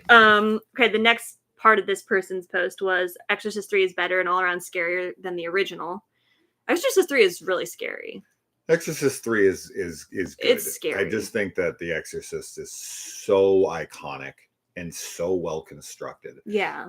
The stupidest thing with The Exorcist by far and away is the fact that not only the director, the writer, but also someone else, I forget who else, but like they all like roll their eyes when someone calls it a horror film. And I'm like, oh, I don't even know what to say to that. You told me that the other day, and I was like, it's because they think the horror genre is like beneath them. And it's like this really lame kind of like flex of like, I don't make genre movies. Yeah. Like horror is too lowbrow. Crazy. Like what the fuck is The Exorcist then? A drama? This is like Sinners. Fuck are you talking about? Like it being like, oh, it's a thriller. I mean, It is a The thriller, but it's a Exorcist horror is movie. one of the most The Exorcist is like horror movies I've ever watched. Yeah, and it's easily one of the most like influential horror movies too. It's crazy that they're like, for the last 50 years, people have been calling it a horror movie, and it's not. Like, and I've rolled my eyes every time anyone's ever called it. And it's like, I roll my eyes at you. By the way, to everyone, we are talking about The Last Airbender, the M. Night Shyamalan movie, not the animated or live action show. Oh, the we love great. Both of the shows. I'm a huge fan. Oh, of and the new show on Netflix, the live action one, it's good. Yeah. The original's, of course, the best, as amazing. It always is. But Secret Tunnel. I've enjoyed the Secret Tunnel. The Netflix one. Oh, Ian. Oh, what? I don't know what you just said. I was about to read it, but thank you for the donation again. If you want to send that, can you redo it? Yeah, we're happy to comment on whatever that was. He can't take the money back, though. You should be able to take the money back if you take back his comment, because we didn't even get to read it. Put whatever you want. Yeah, type it in. We'll react. We'll read it. Prometheus gets way too much hate. Yeah, I think I saw Prometheus one time as well. I liked it. I thought it had some good visuals for sure.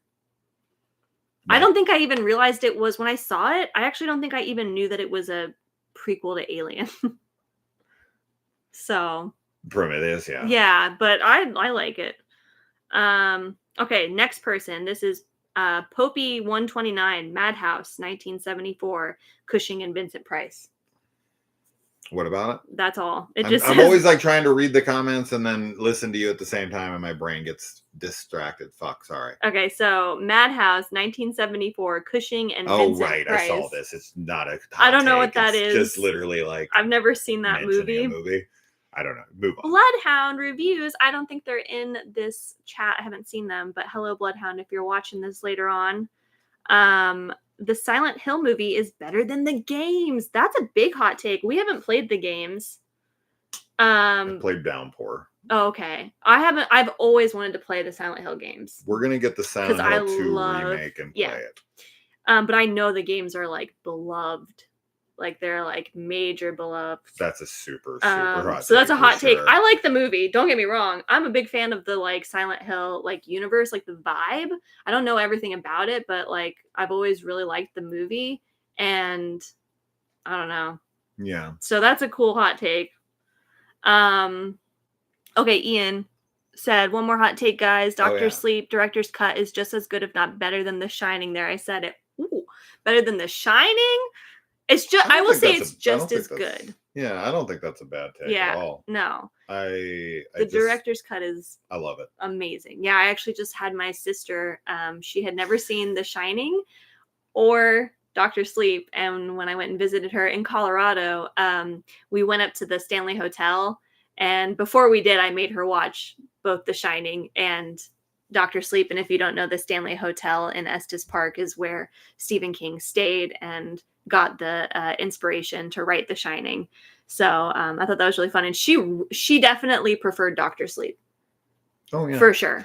She liked The Shining a lot. And she kept telling me, like, because it was really interesting to watch it with somebody who had never seen it. And like, she likes horror movies, but she's not like us. Like, she doesn't watch a ton of them. Yeah. But I remember I was talking to her like maybe a couple weeks later, and she was telling me how she couldn't stop thinking about like the bathroom scene and that lady and just how like fucking creepy it was. And I was like, yeah, dude, there's a reason. I think modern audiences would vibe with Dr. Sleep more, but it bombed. I think that if they called it The Shining 2 Dr. Sleep, I really do think the movie would have made a lot more money. That's so crazy. As stupid as that is. The book is great too. I feel like just for financial sake, I know everyone would have been like, that's not what the book's called. But dude, sometimes you just got to take the loss so that the movie can get better box office. And if a movie like that gets better box office over a title change, it's better for everyone in the long run, because the studio is more incentivized to take like risks on, like, even though that's like a sequel, it's a different kind of sequel. Yeah. It's not like making a random sequel off of something as a cash grab. This was a legacy sequel many, many years after that. They got like a very well prominently named director to come in and do a sequel to a huge influential film. Yeah. And I just feel like when those films aren't successful, then the studio just clams right back up with their money, and they're like, But- nope, go right back to making the same old tired shit. In this case, Because that's what makes money. But in this case, at least Flanagan ended up being able to do more. He did, because the quality of his stuff is so high. Yeah. That he has such a loving fan base that it's easy for him to at least use that part of his clout to be like, hey, look, my movies might not make a ton, although his Netflix series did. They got a lot of watches. Yeah. But Dr. Sleep bombed, and that's such a shame. Yeah. But there's people who don't like it. I saw, some people saying no. Anyway. All right, next. I know we've asked her how to say her name. Katie? Oh, yeah, Katie Rye? Mm-hmm. Oh, I think that's why I was thinking that was, I don't know. Sorry, Katie. Exuma, one of the latest Korean horror movies, was pretty bad, and the movie Crawl annoys me a little because if that crocodile flipped her one more time, her arm would be dislocated. Sorry, I can't help it. I just think Dark Water, or is it Black Water, is a much better horror movie. Blackwater. So Exuma, one of the latest Korean horror movies, was pretty bad. We liked Exuma. Oh, we had a really great experience with it because we went and saw it in this really tiny theater, and there was a lot of other Korean people there, mostly Korean audience. Right? Why is this a bad thing? No, I said this was a cool experience. Cool. Yeah, I was we had a really cool experience. I thought you said bad. No. I was like, did I say bad? Jesus. I didn't mean to say bad if I did. It's all them damn Koreans in there. No, it was just an interesting, it was cool to go see it in this theater. That was cool. But I was so tired. You were really tired. I was falling asleep during the movie. Yeah. Not because it was boring, because I was out. Yeah. We need to rewatch it because it seems like the kind of movie I would love. And then Crawl, I'm not a fan of I said it earlier, but killer animal movies just really don't do it for me. Yeah. I don't know. Kayla wants to protect the animals. Yeah, I'm on their side. I'm yeah, they should be killing people. Ian, thank you once more. Are you guys excited for by the end of this? You excited for Life of Chuck? Yes, absolutely. 100%. Another Mike Flanagan movie. Yeah. This time a drama. So that'll be exciting, Frank Darabont did something similar where he started kind of making Stephen King adaptations. He made that one window, or the woman in the room, or one of those, that terrible TV adaptation that we watched, Stephen King thing, along with that Disciples of the Crow. And he did one of those episodes. And anyway, he did The Mist, and he did Green Mile, but he also did the Shawshank Redemption, famously, is his big thing, and it's a drama. So with King, you don't always have to do horror. You can flex your talents elsewhere. Mm-hmm. And I'm looking forward to seeing what he does without horror. Big Truz, we are going to try and respond to the posts and the comments here, but we have posts that we're trying to work through first, so you can put your hot take in the comments of the live stream, and we'll hopefully get to it. We're trying. We're doing our best. Kaylee wanted to get off after an hour and a half. That's an 8 minutes, and we haven't even touched. I said we could. I'm with you. I don't want to be on here for 5 hours either. We're gonna do our best, but we can hang out for easily another hour or so, depending on how we're feeling. Marked Ones, Gonzito 2, Marked Ones is the best movie in the Paranormal Activity franchise. And you got commented on this and said, agreed. I do agree. I think that it kind of is tied between that and 3 for me. But I'd probably give Marked Ones the edge. Just because of Sherlock Holmes. No, I'm just kidding. I just love it. Paranormal Activity is a great franchise. There's a hot take. Yeah, a lot of people hate that. I love Paranormal. I love them. Me too. Durotan, if you're still hanging out, here's one of your comments. The Predator franchise. I want to see a film in this franchise where the what is that? What the Predator's called? Oh, I guess. Yatcha? Probably from the comics. Or Predator wins at the end. Okay. And then Halloween Ends. Corey should have survived and carried on as the Shape in several films after Ends. The Last of Us 2 video game. I think Abby is one of the best characters in all of gaming. Agreed. Predator. what do you think about a movie where the predator wins in the end? That's gonna happen with this new one. I think so. I think that's For like the sure, setup. but It he's feels like the good guy. I'm curious He's the about that. protagonist. I'm very much not a Predator fan. Like when he showed me the original, I was so like just not.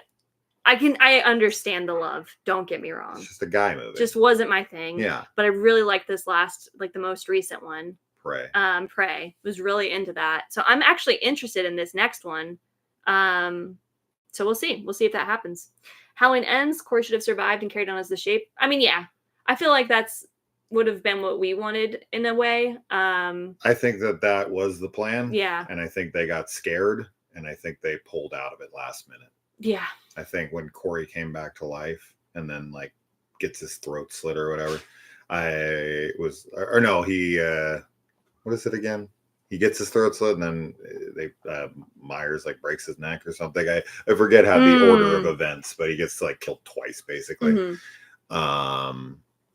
I do believe that he was supposed to carry on the legacy, but like they killed him. Yeah. And I was like, okay.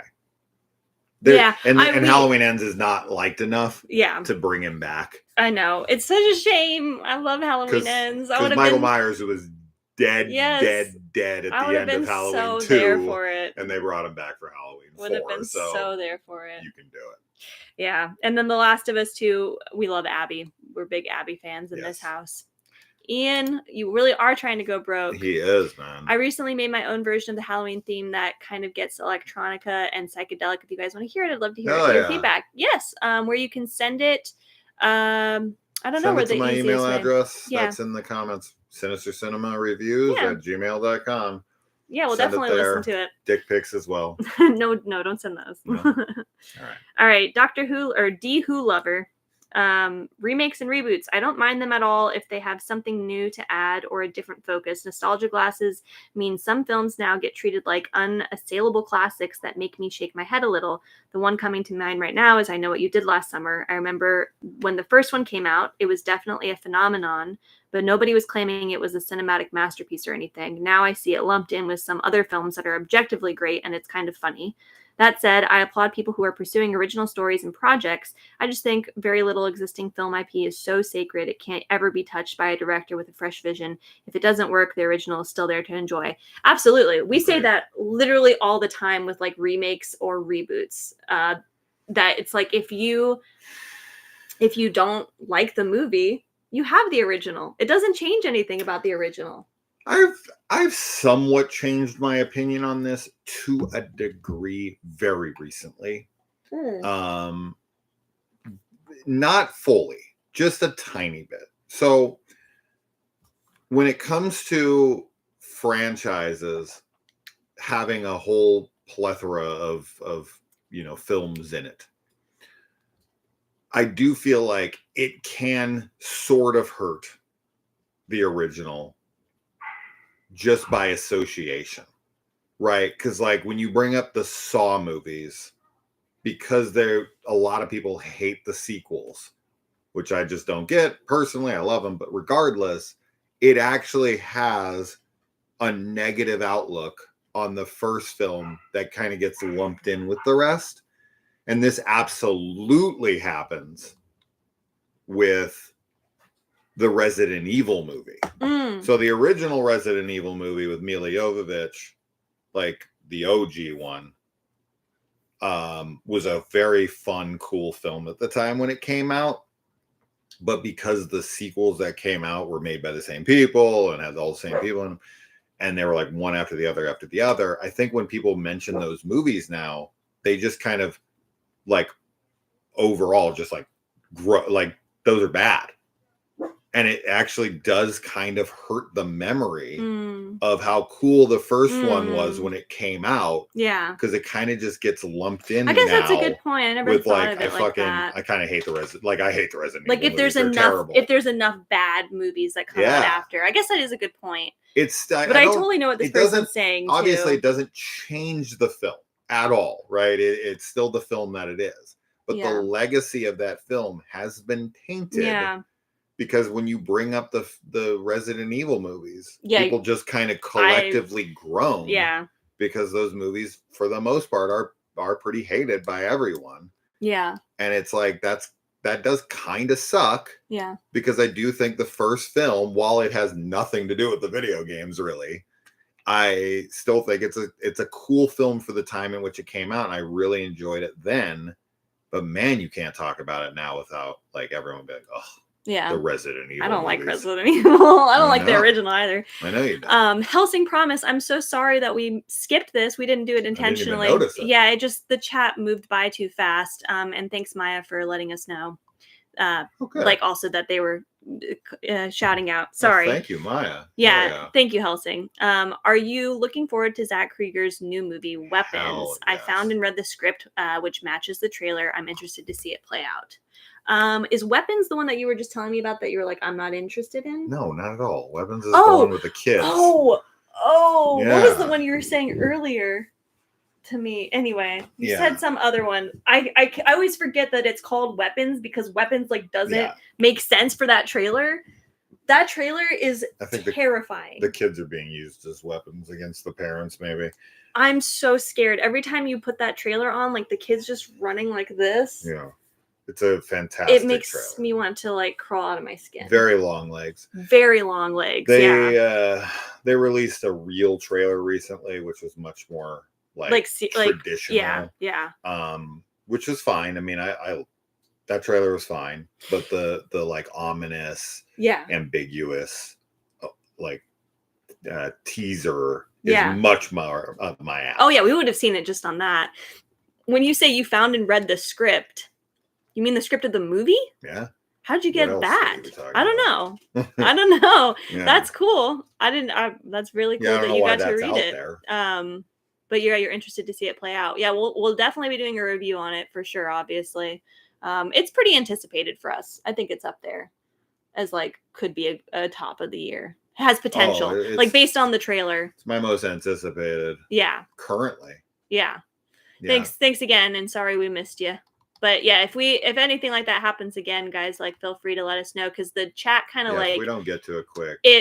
It just scrolls down, so if like a bunch of people comment, it just kind of skips over it. But yeah, I'm curious how you got to read the script. Anyway, moving on. Keep it going. This one, Horror Head Heather 9287. I don't care if they kill the dog in a horror movie. I'm not rooting for it, but it's not a deal breaker. That's a really big hot take for me because like I'm definitely one of those people. Like isn't there a website that's like it's something about like does the dog die? Yeah. I have never used that website, but I would use that website because I am always like, I don't want the dog to die. There's a new horror movie coming out that's supposed to be from a dog's perspective. Good boy, yeah. That I'm so excited for. But I'm scared too because that means that dog's going to go through some stuff. And I'm going to have to like cry. Like animals in movies and just in general, like I legitimately get more like upset with animals than people. I think most people, most people do. I mean, kind of one of the rules of filmmaking for the most part is like, don't kill the dog, don't kill it. Yeah. Because people get so upset by it. Obviously it's not a deal breaker. Michael Myers kills dogs right and left. Michael Myers does it all the time. That Lester, asshole. the first dog in the first so sad dog killed in the Halloween franchise. Yeah, I mean Lester's death is always a bummer for sure. But yeah, I mean I don't want Lester to die. But obviously there's plenty of horror movies we watch where the dog dies and we don't shut it off. And we end up loving. I mean, Halloween's my favorite freaking horror movie. Yeah. No, yeah, there's plenty of times we've watched movies where dogs or other animals get hurt. Unfortunately, there's even been a couple where some animal really gets hurt, but those that's a whole different thing to me. Helsing, thank you again. It's funny hearing people's predictions on what they think that's happening with the kids now that you know the truth. Yeah, that's interesting that you would want to read the script before seeing the movie because you have it kind of all what's going to happen. Yeah, I wouldn't want to do that. I wouldn't want to do it either, but that's going to be interesting for you to watch how things go down. Yeah, I mean, you said weapons. You said the kids are going to be weapons. I honestly don't know. It looks like they're being possessed. That's not my guess. I'm just saying, I feel like that's the title is like, we're also vulnerable to our like kids being taken and being used against us, because any parent would do anything for their child. Yeah. Right. So like they could be used as weapons against us very easily. Mm-hmm. Right. Mm-hmm. Oh yeah, for sure. Or the kids could be killers and they're weapons for whatever's drawing them out. Right. Yeah. Like, so it could be a lot of different things, but that was my first assumption when I saw the title. And then the premise was like, oh, the kids are going to be used against the parents in a way, or like, I don't know. I mean, I have no idea. I wouldn't even know where to guess. I don't know. Yeah, I what's have drawing them out. I can think only I said imagine they were it's possessed, supernatural. But yeah, it seems supernatural. We'll find out. Yeah. We'll find out. Wednesday, 3666, Night of the Demons, 1988 is my favorite horror movie of all time. I loved Angela's dance and quickly fell in love with do you say Bauhaus? Bauhaus? How do you say that band? I can't say that band's name. I don't know. That's like a famous band. Okay. Bauhaus? How do you say that? Bauhaus? Bauhaus? Bauhaus. I know that's a famous band. Anyway. I hated both Smile and Smile 2. The smiling wasn't creepy to me, but extremely annoying. Okay. That doesn't seem like too much of a hot take. I think most people like it. But maybe. I don't know. Bauhaus. I think maybe. Bauhaus. Okay. Or Bauhaus. Is it Bauhaus or Bow? Yeah, that could be both. Because that could be both. I think that was Smile. People could see it kind of like how people saw Truth or Dare. Yeah, for sure. But it's not manipulated like that. It's just actors who are smiling. I'm really creepily. scared by it. The facial expressions in horror movies, like when people, just facial expressions in general, I feel like I notice them more than like other things sometimes. So it's like, if there's ever anything like very much like unnatural, it freaks me out even more. Yeah. Oh, sorry. Okay. Elari 13. I adore a good slow burn, but The Witch 2015 was one of the most unbearably boring and overrated films I've seen.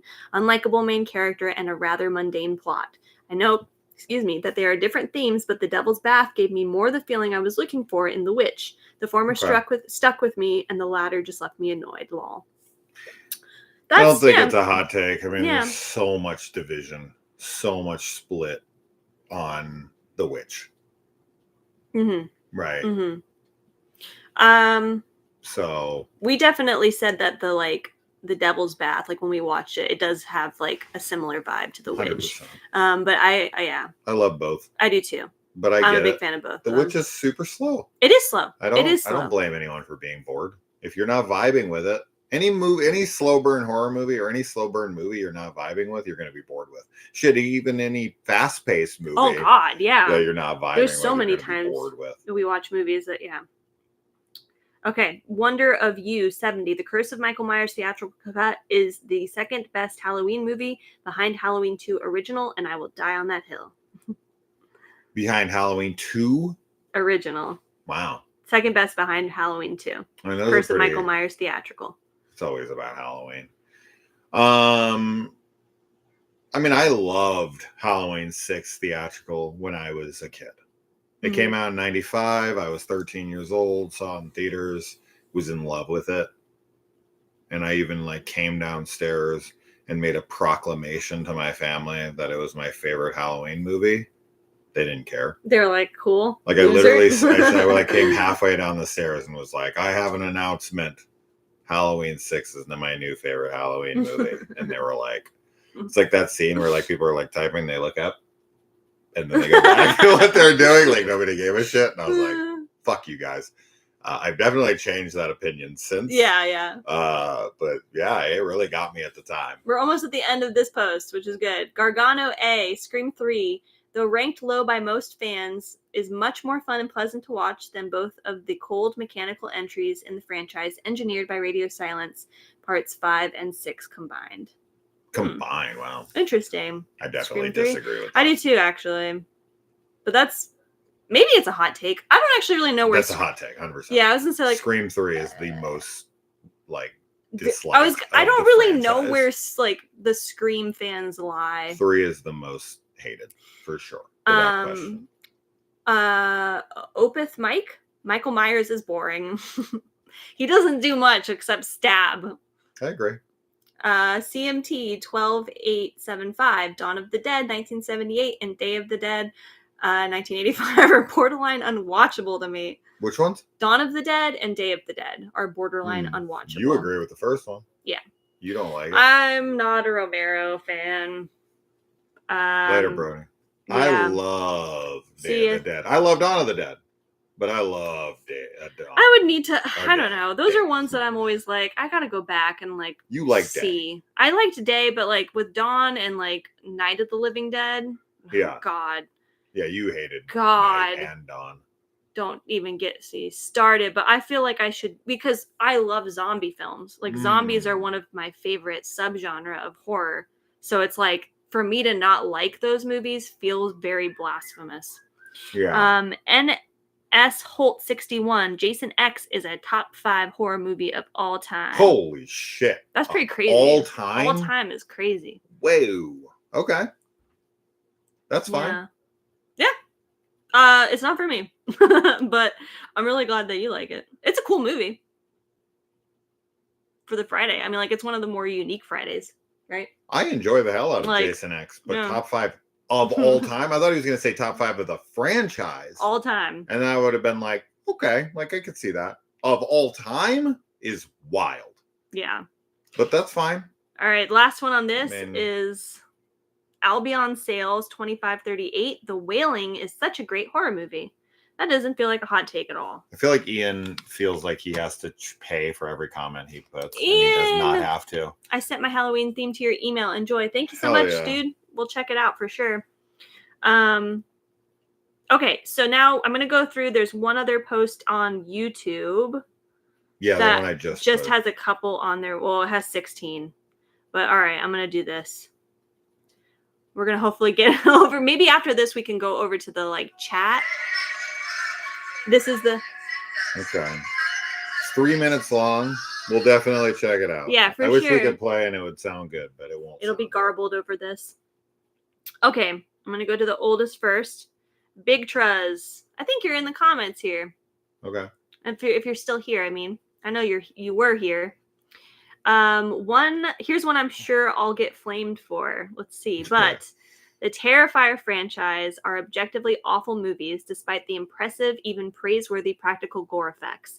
If you remove the gore, I call bullshit on any horror fan who claims that they would sit through all 6.5 hours just for the narrative, story, and acting. I get it, the younger generation wants their own iconic Michael Myers and Jason Voorhees, but there's a canyon between Carpenter and Leone. I can't take anyone's opinion on horror seriously that claims Leone and Art are cemented on the horror Mount Rushmore, which is a sentiment I've seen propagated a lot. I think we can give Leone his flowers for the FX and for his indie spirit, but the movies just aren't a good film. I view the franchise as a glorified sizzle reel that audiences had the privilege of paying to see. When are you planning on going live so I can try and tune in? Sorry that we didn't tell you, but you've been here, so at least you're here while we got to your comment, right?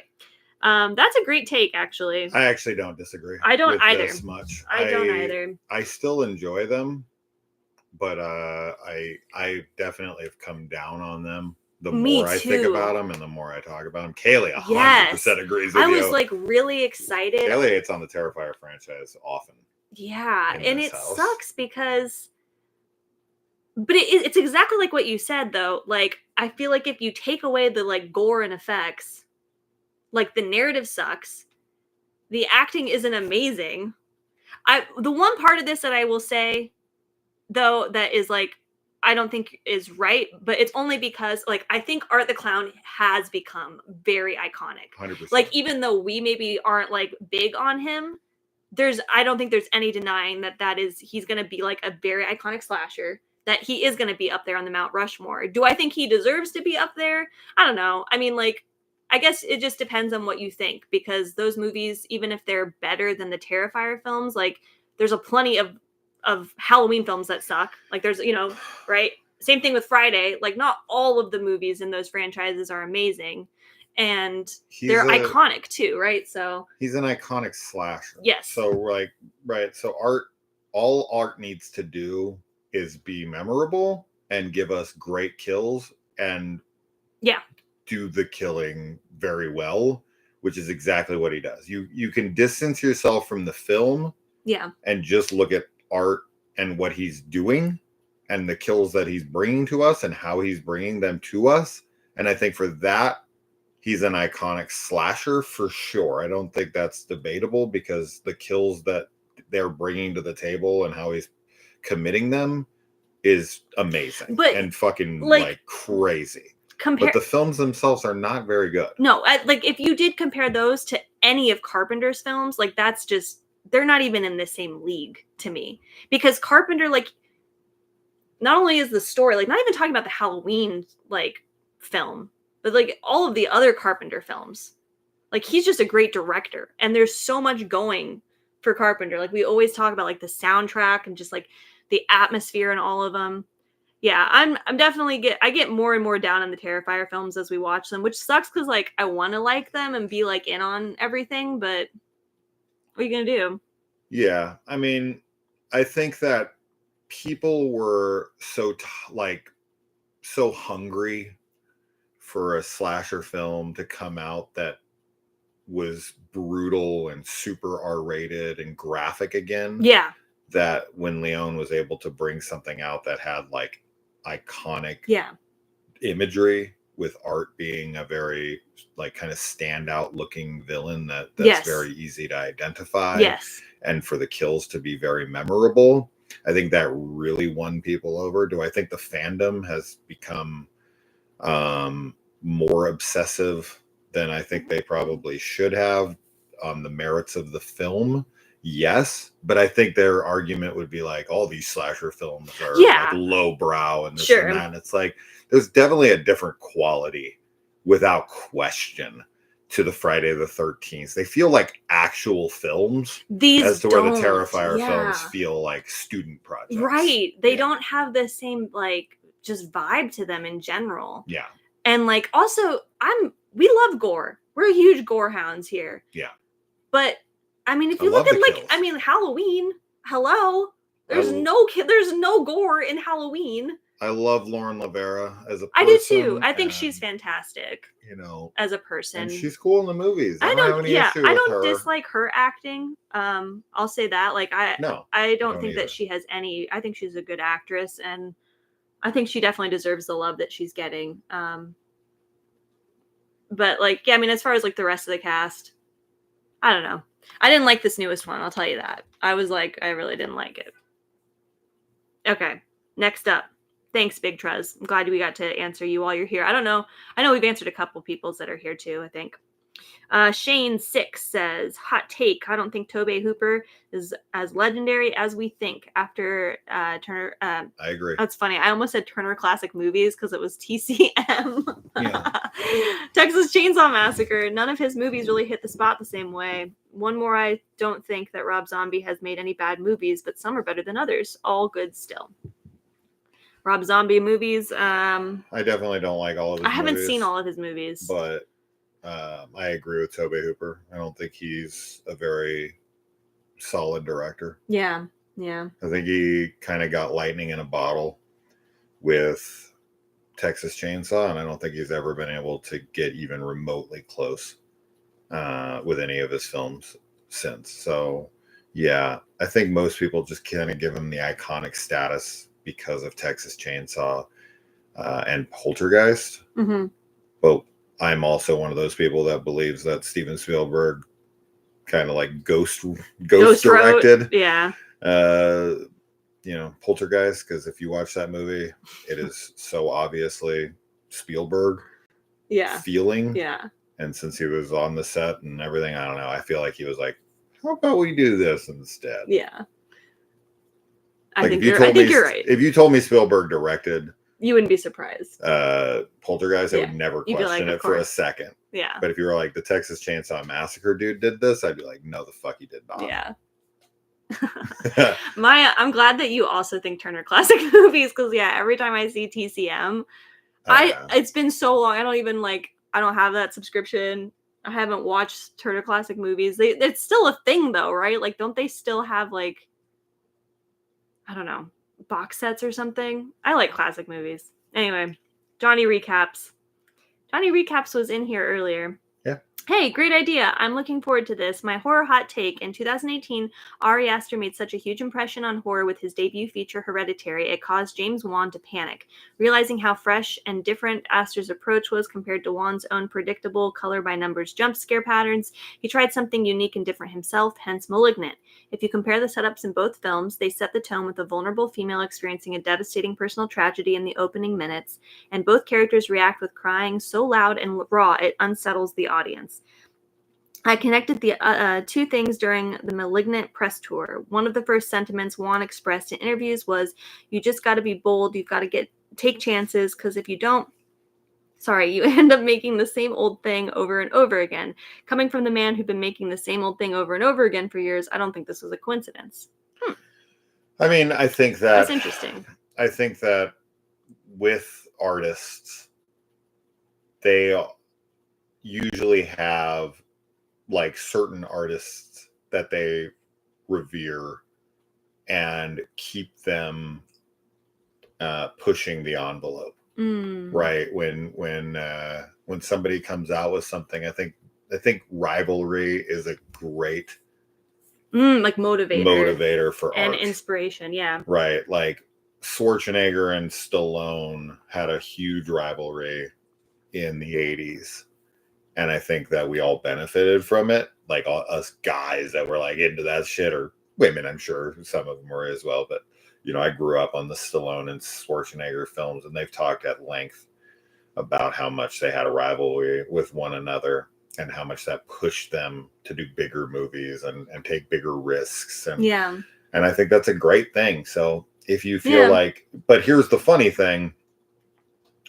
Once again, like always, the big risky film that James Wan made is not only his most divided, but is probably the one that made the least amount of money. Right. So Malignant was this film that did not appeal to everyone. And so the audiences were split because it was unique and it was different. It felt more like a giallo. But then look at I like his movies. I always like Wan's films for the most part. But like Insidious, Conjuring, like these are movies that are massive. They have franchises launched after them, whether they're sequels or spin-offs or whatever. So while a movie might be better received, at the end of the day, directors get movies made because of the money that they're making. A lot of directors, they can run off their name for a while, but that runs out. And you've got to make hits for the studios. Otherwise, they're not going to greenlight your films anymore. And if Wan only made Malignant type films, he would not be the director that he is right now. They would not be giving him the blank checks. You don't have a Malignant without him making The Conjuring. Right. So you might not like The Conjuring. You might think that it is, derivative of Amityville Horror or some other liked movie. But you just, you have to sit through a Pirates of the Caribbean. I like the Pirates of the Caribbean, but you're never ever going to get, The Cure for Wellness. That's crazy. If Gore Verbinski doesn't make Pirates of the Caribbean. Right. They have to make hits. The money makers.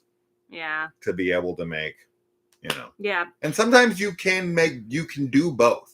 But a lot of directors don't have that luxury. Ari Aster was fortunate enough to hit with an unconventional film. And so then the studios were a little bit more okay with giving him the reins to another unconventional film in Midsommar, and then Beau is Afraid, and so on. But there's a lot of directors that they have to kind of start safe and then the studios will be like, I don't know how you'll fare with a unique film because that's not your repertoire. Mm-hmm. And so it takes a few films to get the studios. But then, unfortunately, those directors who are known for their safe films, they try to put out a unique film and they don't do well. And then they're made to make safe films again. So it's a conundrum. Yeah. Yeah, it is a conundrum. We need to go back to when like artists were just like, they had like wealthy people that would just be like, I'm going to pay you to just make art, like whatever you want, just do it. Ian, thank you once more. Amityville 2 is one of the best possession films. I fucking love it. Easily the best Amityville film. We have a 27x40 poster up in this house. There, right? Yeah. It's right there in our kitchen. I was like, is that the one? Nobody's going to see it. You can say you can't see. Our kitchen is right there. It's right here on the floor. Yeah. Here we go. Dominic Salgado. Hot take for me is George Romero is a very overrated director and Night of the Living Dead is not that good of a movie. I agree. 100%. Every time, like, I know it's because it's like public domain or whatever now, but every time there's like a horror movie that's playing, like they're watching a horror movie in the movie, it's always Night of the Living Dead. And it drives me insane when I see it because I'm just like, it's just the most famous. Like, public domain, it's just very famous. So. And I know, like, we've talked about it before. I know how important Night of the Living Dead is. And I feel like I should like it. Like, I know there's so much going on there. There's so much commentary on like political and social stuff happening. So like, I don't deny how important it is. It's just, it does not work for me at all. I think it comes down to the zombies ultimately. Like, I feel like that's the part that I get hung up on the most is I really am not a fan of how they look and act and everything. I mean, I disagree that Romero's like not a good director. I think that we have the modern zombie, we have Romero to thank for the modern zombie. I said that backwards. I was fucking my brain up. I was like, wait, what? And I think that the original Dead trilogy is pretty fucking beloved, and that's 3 films alone. That's going to put you in a good status for me. But then I think his direction in Creepshow is fantastic. You have 5 very unique segments. It's like 5 short films. So you could see them as like 5 different movies. And they all have such a unique tone to them that I think that really shows off the versatility of Romero as a director. And I don't think he gets enough credit for how well done Creepshow is. I think it's a fucking phenomenal anthology. So, he has some misses for sure throughout his career. But I dig Romero's stuff here and there. He's got a lot of misses for sure, but he's got some really, really heavy hitters. So yeah. Yeah. I might have to run off to the restroom really quick because I just drank a big glass of tea. Okay. We're there. I will try and be fast. She's gonna go give a hot take. No, I have to pee.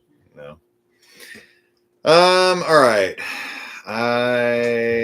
Where did you pass all of these? Oh wait, you started from the bottom and made your way up. Is that what it was? Yeah, I think that's what happened. My hot take is the Scream franchise is in a weird symbiotic relationship with the Halloween franchise. Scream 1 features the first Halloween film, and the third film even has the killer and the protagonist are revealed to be related trope.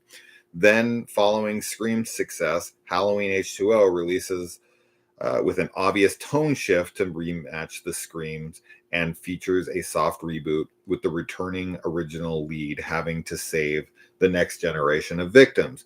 But no other horror franchise copied this approach and instead went the full reboot route following the success of Texas Chainsaw 2003, including Halloween. Then after the failing reboot era is at its end in 2010, Scream 4 releases in 2011, making fun of reboots with a film about the original leads returning to save the next generation. Then we get no sequel to Scream until after Halloween 20. I mean, I see where you're going with all this. It's a very long comment. I mean, yeah, I think that they've always influenced one another to a degree, and I completely agree.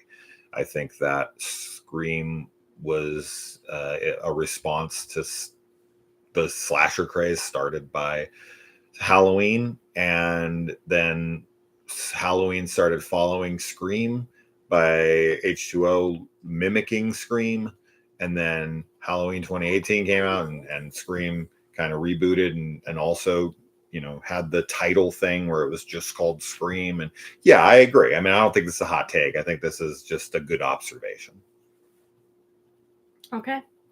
Johnny Recaps, hello. I never heard back from you about the script read. Have you changed your mind? It's cool if you have. I didn't know that there was another email. Are you finished with it? I thought that I was waiting for you to be done with it. I know you're rewriting or you're writing it, so thank you for the donation. Send it over whenever you're done with it. Okay. This is Derek Carter 165. My hot take is that Dario Argento is one of the most overrated horror directors. He has so much slop in his filmography that the bad quantity outweighs the few films of good quality. I don't disagree. I mean, he's like Wes Craven for me, where he has like some really heavy hitters, and then, you know, later in his career things really start to fall apart. But I really like a lot of Argento's films, so I'm like half there with you. But I don't know. I don't think he's an overrated director. I think he's a director like Carpenter, I guess, is the better example, where most of his talent kind of ran dry early in his career, where he just came and he hit so hard in his early career that I feel like he kind of ran out of things to say, and you know, he kind of tapped the well. Yeah. And it's just like he didn't know what else to do, so he kept making movies, but they kind of diminished in quality. You know, I think with Carpenter, In the Mouth of Madness is his last film that he made that was great, and then everything from there is just kind of going downhill more and more. That's probably a good comparison. Sleepless for Argento is kind of his last you know, movie that was quite good, and then everything since. Outside of their Masters of Horror, and that's another thing, right? They both kind of surged again a bit with their Masters of Horror stuff. I love Jennifer.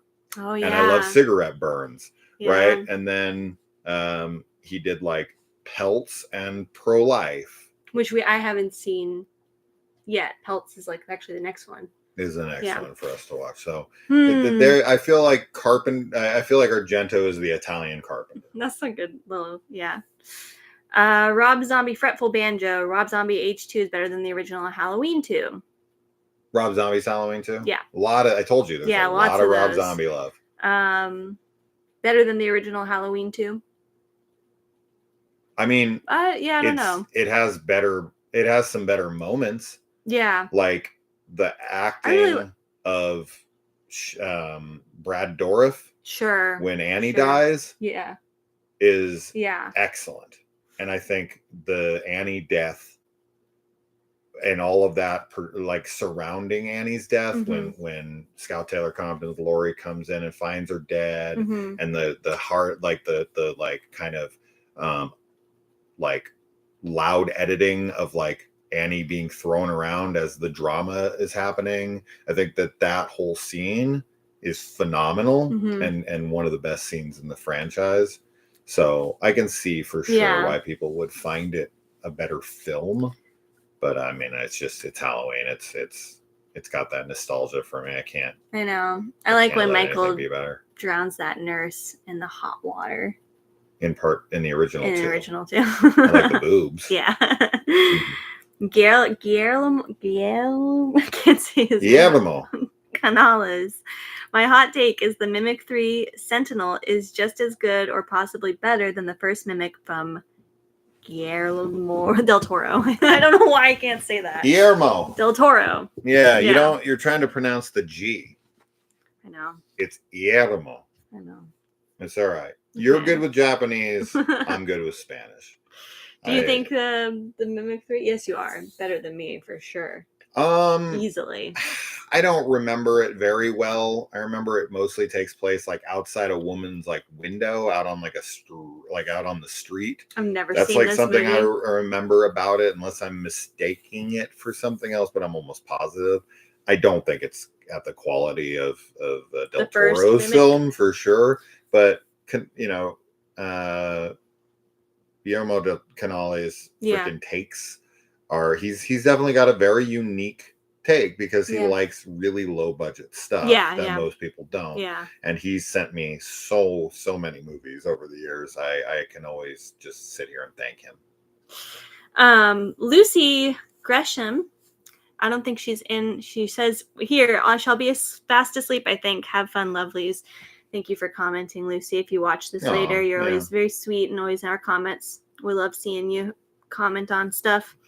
William, I am not Mexican, but I have worked in a lot of places with a lot of Spanish-speaking people, so I've picked up a lot of their pronunciations and just being around it a lot. You're going to be able to talk. I'm not saying I'm good at it, but I'm better than Kaylee. Yeah, I can't. I really struggle. I can roll my R's and stuff like that very well. But when she speaks Japanese and I try to like emulate it, I can't do it at all. It doesn't work for my mouth at all.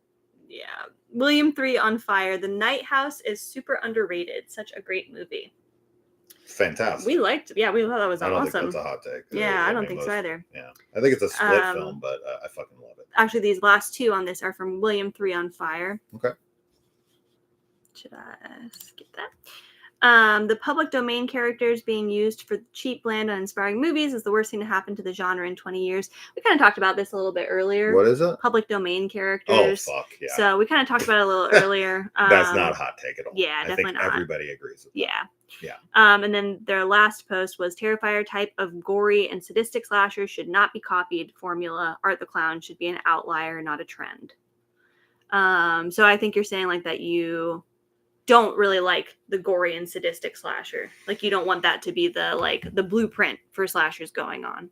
I mean, if there wasn't a mass amount of variety, then I would be like, okay, like if studios were only allowed to make like 5 movies a year, then fine. But like, I never understand why people get upset when there's like a trend of something, when like they just need to support more movies. Yeah. They don't look deep enough. They're like, everything that's released in the theaters is superhero movies. Not even remotely true.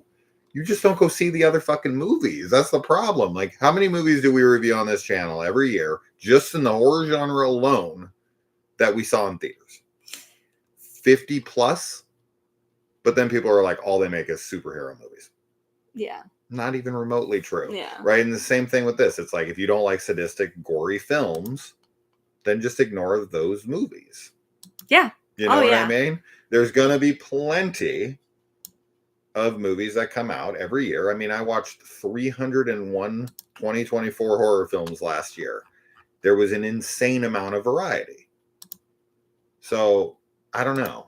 I don't think that we should worry about what becomes a trend if there's still being all this variety. What are you clicking on? Well, you're going all over the place. I think I messed something up. I was trying to scroll back up to the top of the chat because I was going to start to go through some of the hot takes people had in here, but are we not going through any more of the? Well, we can. I didn't realize that this what eventually gets rid of some of the chat. Oh, that's lame. So I can't see the start of the chat. We can't address every comment. It's just not possible. We wish we could. If you didn't get your comment read, we apologize. And nobody reads all the comments.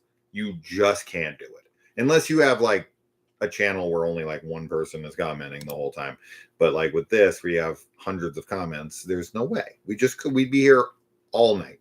No one's going to stick around. I feel bad because I was telling people to put their stuff here because I was There's a hot take. We'll go back up. Just grab the ones you can find. Right, I'm scrolling. I'm going to go on Instagram. I'm going to look up at these really quick. Just grab random ones. We can't get them all. We just can't do it. I'm sorry. Red Eye, really good Wes Craven movie, says Ricky. Yeah, I like Red Eye. I don't. I'm fine with it. It's okay. Mr. Boone, Sinners was an amazing blank check movie. Yeah. Yeah. Oh God. Yeah, I love Sinners. Sorry, I'm trying to scroll to see like hot take. We got a comment here from a literal couple. Oh.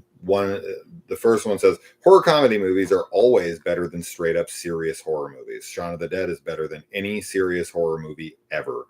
The film What We Do in the Shadows is better than any horror vampire movie. Evil Dead 2 and Drag Me to Hell are better than any serious horror demon movie. I understand that is a high bar. I do like Day of the Dead and understand there would be no Shaun of the Dead without it. And then their partner responded, this is my boyfriend. I have told him so many times, horror comedy is not horror. Now that is a super hot take. That is a hot take. I completely disagree. Wow. Drag Me to Hell is not a horror comedy, first of all.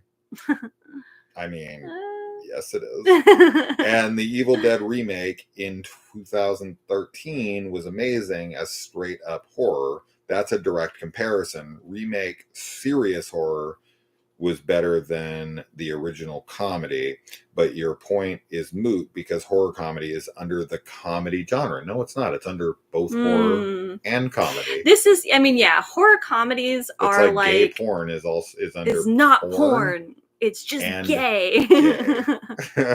It can be both. It can chew bubble gum and walk at the same time. Yeah, there's so many. Well, because I think we've talked too, like how horror has so many crossovers. There's so many other genres that can like have horror, like, you know, as a side thing or as the main thing or whatever.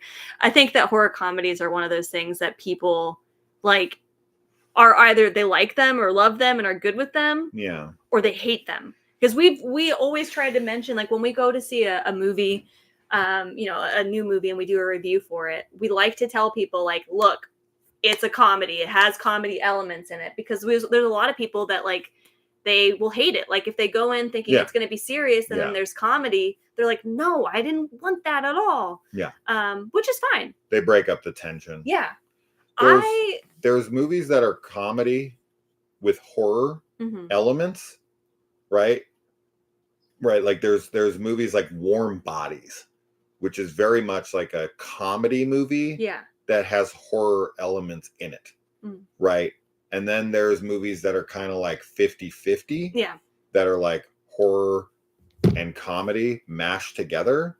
And then there's movies that have a lot of horror and levity thrown in, right? Like I would say Abigail is kind of like a really split 50-50 horror and comedy. Yeah. To say that Abigail is not horror, right, because there's comedy in it, it's like, look at some of the scenes in that movie where Abigail's ripping people apart, or the end scene where that guy's like tearing people limb for limb and there's bodies everywhere. That's horror. You're going to tell me, or like, where like Ready or Not, when everyone starts exploding at the end, like that's not horror at all. Like, that's just not being honest, because you wouldn't call it horror comedy if it wasn't horror. Yeah. You would literally just call it comedy.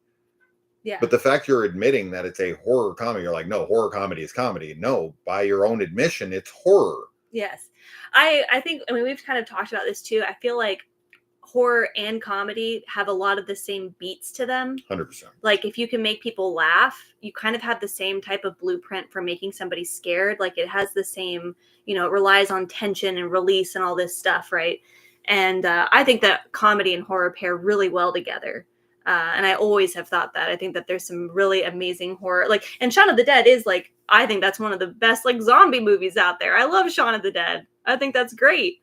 That's funny that they're like, no, I don't agree with you, but that's okay. You can not agree with each other's like views. I just wonder if that stops at horror, or does that extend further beyond that for them? Like other where things. It's like action comedy. It's only comedy, right? Yeah. Because so many genres get mashed together. Yeah. like there's few movies that are just pure one genre. Right. Right, like these days. Because even these days, there's historical always genre horror, mashups. like we said earlier, where it's like there's the period element to it, or like action horror, right?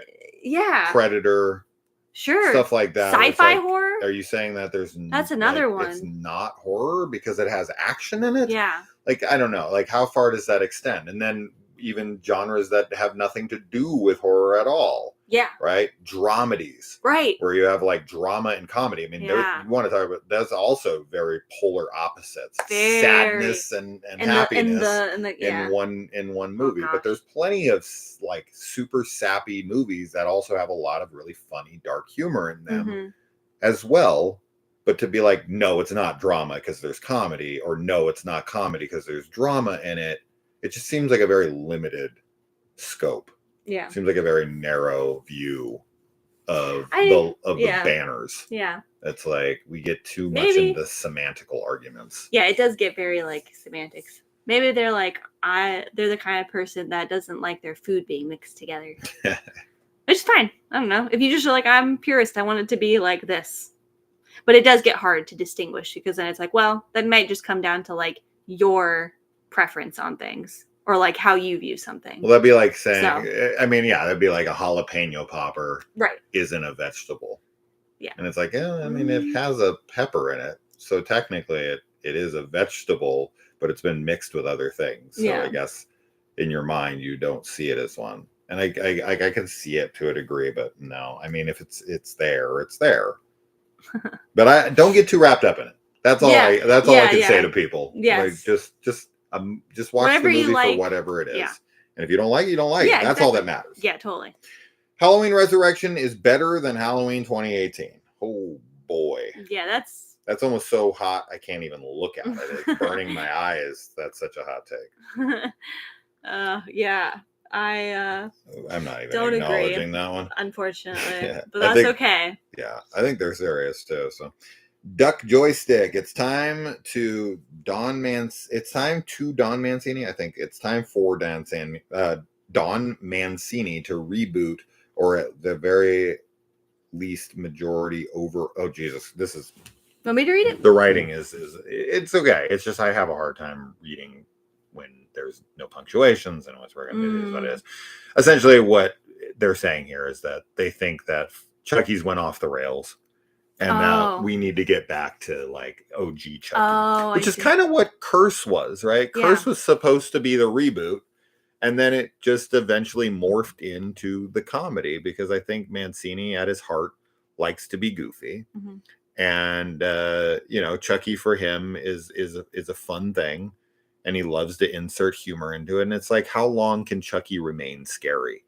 Right? Like, once the doll comes to life, it's just the gimmick wears thin, and the insertion of comedy is what keeps it light, because you're just not going to be able to pull off the scary vibe with Chucky for too long. It's like it's a little doll.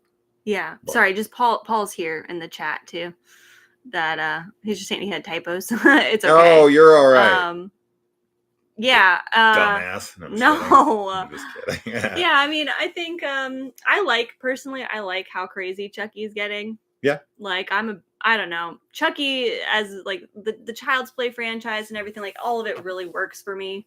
I think it's funny to kind of bring that up after the like horror comedy talk, because it's definitely gotten heavily comedic and like out there. But I just think that of all the horror icons, like Chucky makes the most sense for that to be, like, just for the fact that he's a toy. He works very well. He works so well as a comedic character, and I just love every line out of his mouth, like, and everything that happens. I don't think you could make 7 Chucky films and 3 seasons of a TV show scary.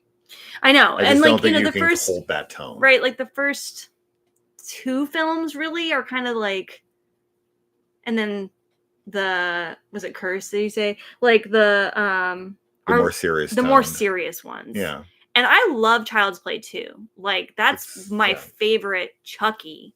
Yeah. Because he is, like, to me, that's like him at his scariest. Sure. But yeah, I don't know. I like that he's gone all weird and like funny. and like very self-aware too. I think that's the other part that I like about it. Sure. I mean, it's just going to be a preference thing. Do you like Chucky scary or do you like him funny? And if you like both, then you're going to be fine with the franchise. If you don't ever like him funny, you're going to hate it. So it's just a preference thing. Is Chucky always supposed to be scary? If he's not, then you're not going to like what they're doing. And I completely understand. But you do have that reboot. I think personally, I don't like it at all.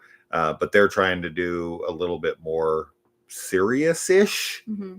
Than the Chucky franchise is now under Mancini. The Mancini verse is real goofy. Yeah. The reboot stuff has some humor in it, but is mostly serious. Yeah. But I don't care for those films. Yeah. This is parental unit. Would you say this name? Parental unit? Oh, parental unit. Oh, parental unit. It's so funny. Sometimes people's usernames, it's like two separate words. That's what was happening with Katie earlier. I thought Katie Rye was one word. I was looking at the TALU, and I was like, Talunit? Maybe that is how she says her name. No, it's parental unit. You're correct. Wes Craven is the most overrated horror director. Here we go. I figured this one was coming. I agree with this. Scream's success, critical acclaim should be attributed to Kevin Williamson's screenplay. The direction itself is pretty mediocre. A Nightmare on Elm Street is derivative. I don't know about that one. The only film he wrote and directed that I really like is The People Under the Stairs. I don't like that film. Yeah, I mean, I've talked at length, ad nauseum about this. I think Wes Craven definitely has way more misses than hits. Yeah, we watched all of Wes Craven's films a few years ago, and it was really interesting to go through it. Yeah, I think that there's some really solid stuff in his like repertoire, but there's definitely stuff that just doesn't work. So, yeah. And similarly here, Jordan Peele sucks at horror, overrated as fuck. He should have stuck to be Key's sidekick and kept ripping off the Chappelle Show with him. That is a very hot take. That's a very hot take. I don't think that like the Jordan Peele hate is that unusual. There definitely is a good amount of people who are like, he's so overrated. I think what happened was because the Oscars are very political and Get Out got nominated. I think that put a target on Peele's back because I think a lot of people think he got his movie nominated because he's black and because it's a movie about black people. And I agree, actually. I do think that's the case. I'm not saying the movie doesn't have quality to it. And I'm not even trying to sit here and argue whether or not the movie should have been nominated. It's because so many other movies weren't, like a Hereditary or something. But if Ari Aster was black and Hereditary had more black themes in it, it probably would have been nominated. I don't think that's, I guess you could debate that, but for me, I think that's what got a target on his back. I don't think it's a bad thing to say that the Oscars love, like for instance, same thing with the Marvels, right? Like, you know, with Marvel stuff. Yeah. The Marvel has put out 30 some odd films at this point, and Black Panther is the one that gets nominated for Best Picture. It's like, they're very obvious with the shit they do. It's like superhero movies are never taken seriously by the Oscars. Oh, sure. But as soon as, you know, it's an all black movie, then it's like, wait, no, we're cool. We're with it. Yeah. Right. So I don't know how you argue that the Oscars don't do that. Oh, yeah. But I think that because they did that to Peele, he got an unnecessary target on his back. Yeah. And I think he hasn't been able to recover from that. That's a shame. Because his movie got the praise that they feel like other films should have also gotten or should have gotten jealousy instead. There too. Yeah. Sure. The Horror Show channel, my hot take, Jason is too sexy. He is too sexy. Stop being too sexy. All right. I'm too sexy for this shirt. I'm too sexy for this pop. Hey, buddy. He needs to go walk soon, actually. I know. We're gonna what else we got? More? Oh, shit. Yeah, sorry. We got some more. We got a few more, and we got to get to the Patreon ones because they actually pay for it. All right, last one on Instagram. sorry, Bo's guys. Afraid was ruined by its middle act, the theater group, the animation part. The ending would have been a riff on Hereditary, kind of, when the mom's control on things. But it falls flat when you're bored as fuck with this bloated mess in the middle act. The movie needs so much tightening for the impact to be what it is. That's definitely how we felt. Like the middle part of the film is just kind of like, what is happening? It slows the film down, but I do want to rewatch. Yeah, I do too. I really do. The Patreons, I will tell you, is very scant. There's almost nothing. For some reason, people like they'll pay, but I don't know if they. Some people just like to support. They just want to support. So yeah. All right, let's see. There's only 6 comments, and I think I'm one of them. So 5. All right, Ricardo. Terrifier 3 wasn't as good as 2. I don't think that's a hot take. I think that most people actually prefer 2. Yeah. But I could be wrong on that. What do you guys think? I don't know. For those of you who love those, would you guys want to review the Blackwell Ghost series? 100% yes. We talk but about this each a one lot. of them costs money and we're broke. Although after this stream, I know. Thank you guys. We had someone, Ian. Ian, freaking, he donated so much crazy. that I think I'm going to be able to buy the entire franchise. So thank you. Yeah. Later, Tempo. We're about to get off too, anyway. So, anyway, all right. So next up, fine, I'll play Texas Chainsaw Massacre: The Next Generation is my favorite in the franchise. Holy hell, that's a hot take. That's definitely, I would say, of all the Texas Chainsaw movies, that's the most hated. Yeah. There's a lot of entries that are hated in that franchise. A lot of them. Yeah. Probably the biggest franchise with the most hated is Texas Chainsaw. Yeah, that makes sense. Because you got a lot of detractors for 3. You've got a decent amount of detractors for 2. Not a ton. I feel like that's come down in recent years, but then 3 has a lot of detractors for being boring. I agree. Next Generation, you got a lot. That's by far the most. That's like 75%, 80%, maybe even higher, maybe even 90% who think it's just stupid and terrible and everything. I love Matthew McConaughey in that movie. I do too. So I have a good time with it, but I totally understand the ending in the limo is one of the most what the fuck moments I've ever seen in a movie where I'm like, huh, what's happening? And then the weird Marilyn Burns cameo in the end where she's in like the hospital. It's a weird movie. It's a weird movie for sure.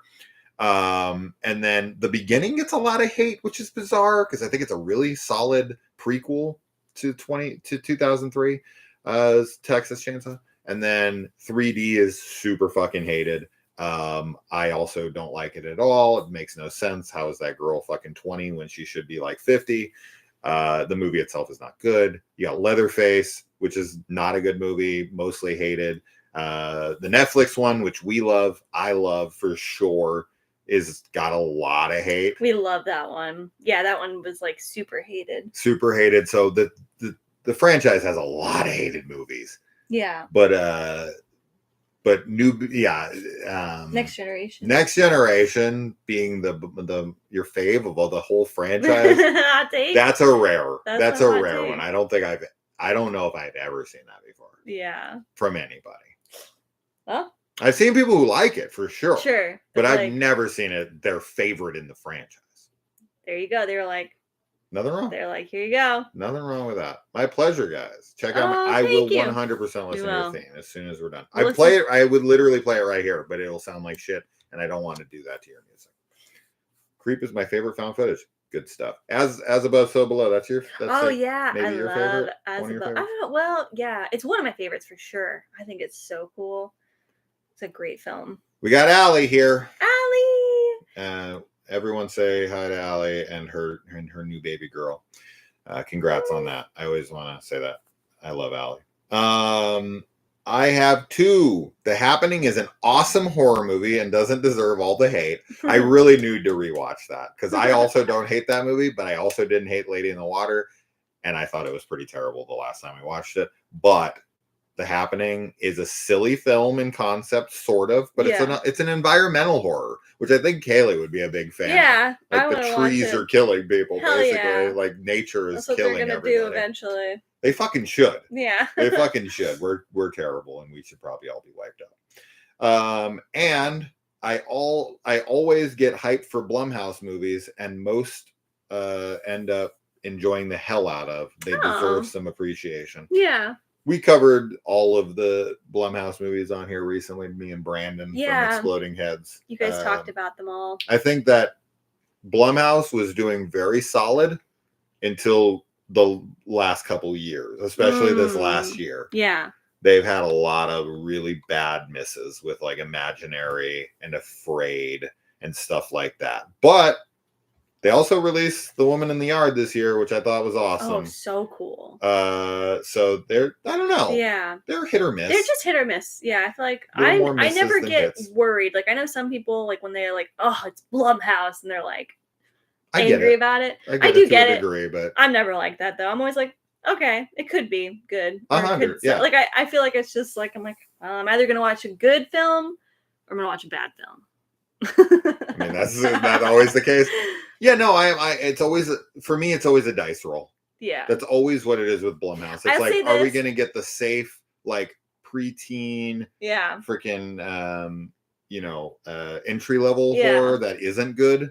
Or are we going to get, fun, unique, I mean, shit, Upgrade, stuff like that, which is like so great. I also really like the Blumhouse, like, the opening. I don't know. I always like that when I see it. I see some people talking about Hellraiser in the comments.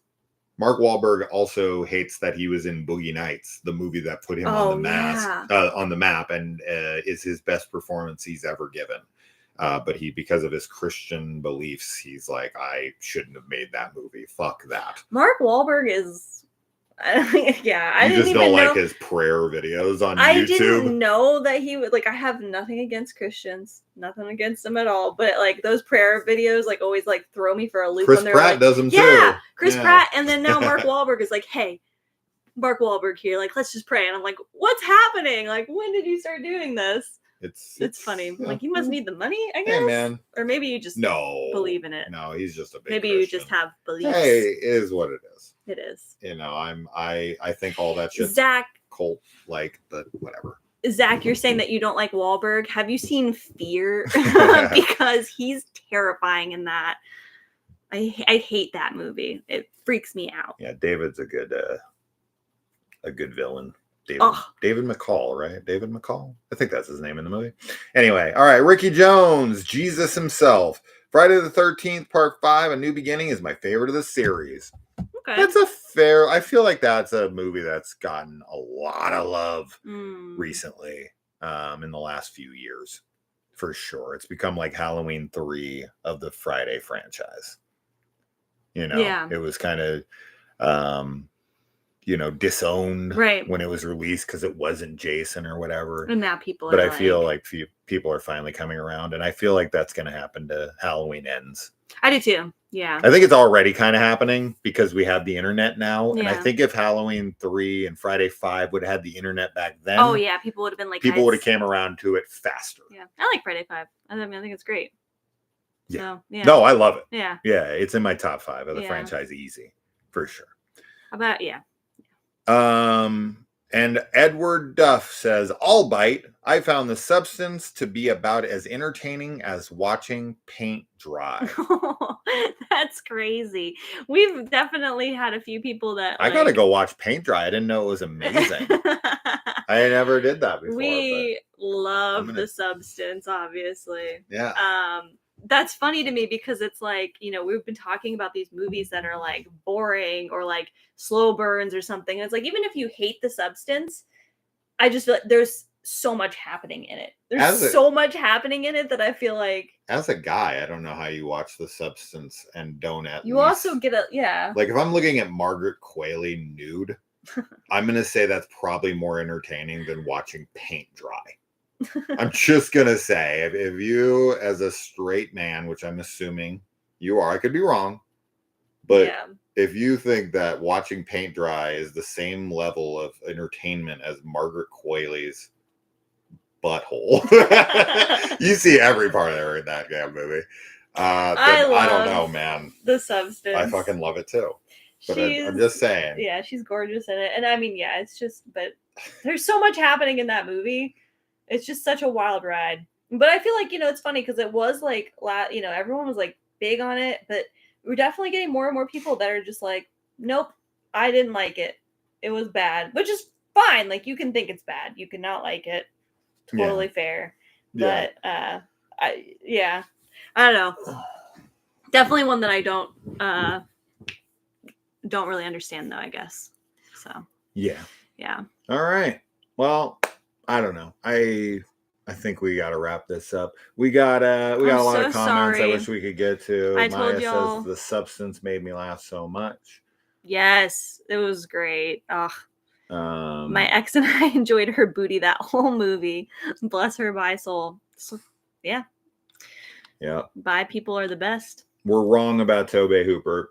Okay, we're wrong. That's fine. I mean, it always comes down to opinions. You say that Life Force is a masterpiece. I think that the girl's body in that is a masterpiece. I don't know about the film itself, but yeah, I mean, it's just I could name tons of directors I think have made 4 fantastic fucking films. Mm-hmm. Will you agree with those titles? Is of course going to be always coming down to your opinion, right? Like Quentin Tarantino has like 7 masterpieces for me. Carpenter has like 5 or 6, right? Like there's tons of directors that I can think of that have what I consider to be like phenomenal films. I don't know about masterpiece is a tough word because it's like perfection on every level. I have no complaints at all in any way, shape, or form. Right? Like I don't know, masterpieces or like phenomenal films. There's tons of directors that have phenomenal films, like 4 or more for me personally. So anyway. Yeah, Josh, the Hot fear take. footage is the best found footage outside of Blair Witch and Paranormal Activity. Oh, I love the fear footage. I think the acting is trash, but I think that the movies are so well done in the scares department. So Jacob thinks Wahlberg is a bad actor and the only weak link in Boogie Nights. Oh, okay. Okay. Yeah, Jacob is always coming with that. Jacob is a hot take. Jacob, you're the hot take. You are the hot take. You're so hot. No, I like it. Every time you always have great comments. Yeah. Like in your They're always well constructed and well thought out, even if I disagree. Yeah. Mm-hmm.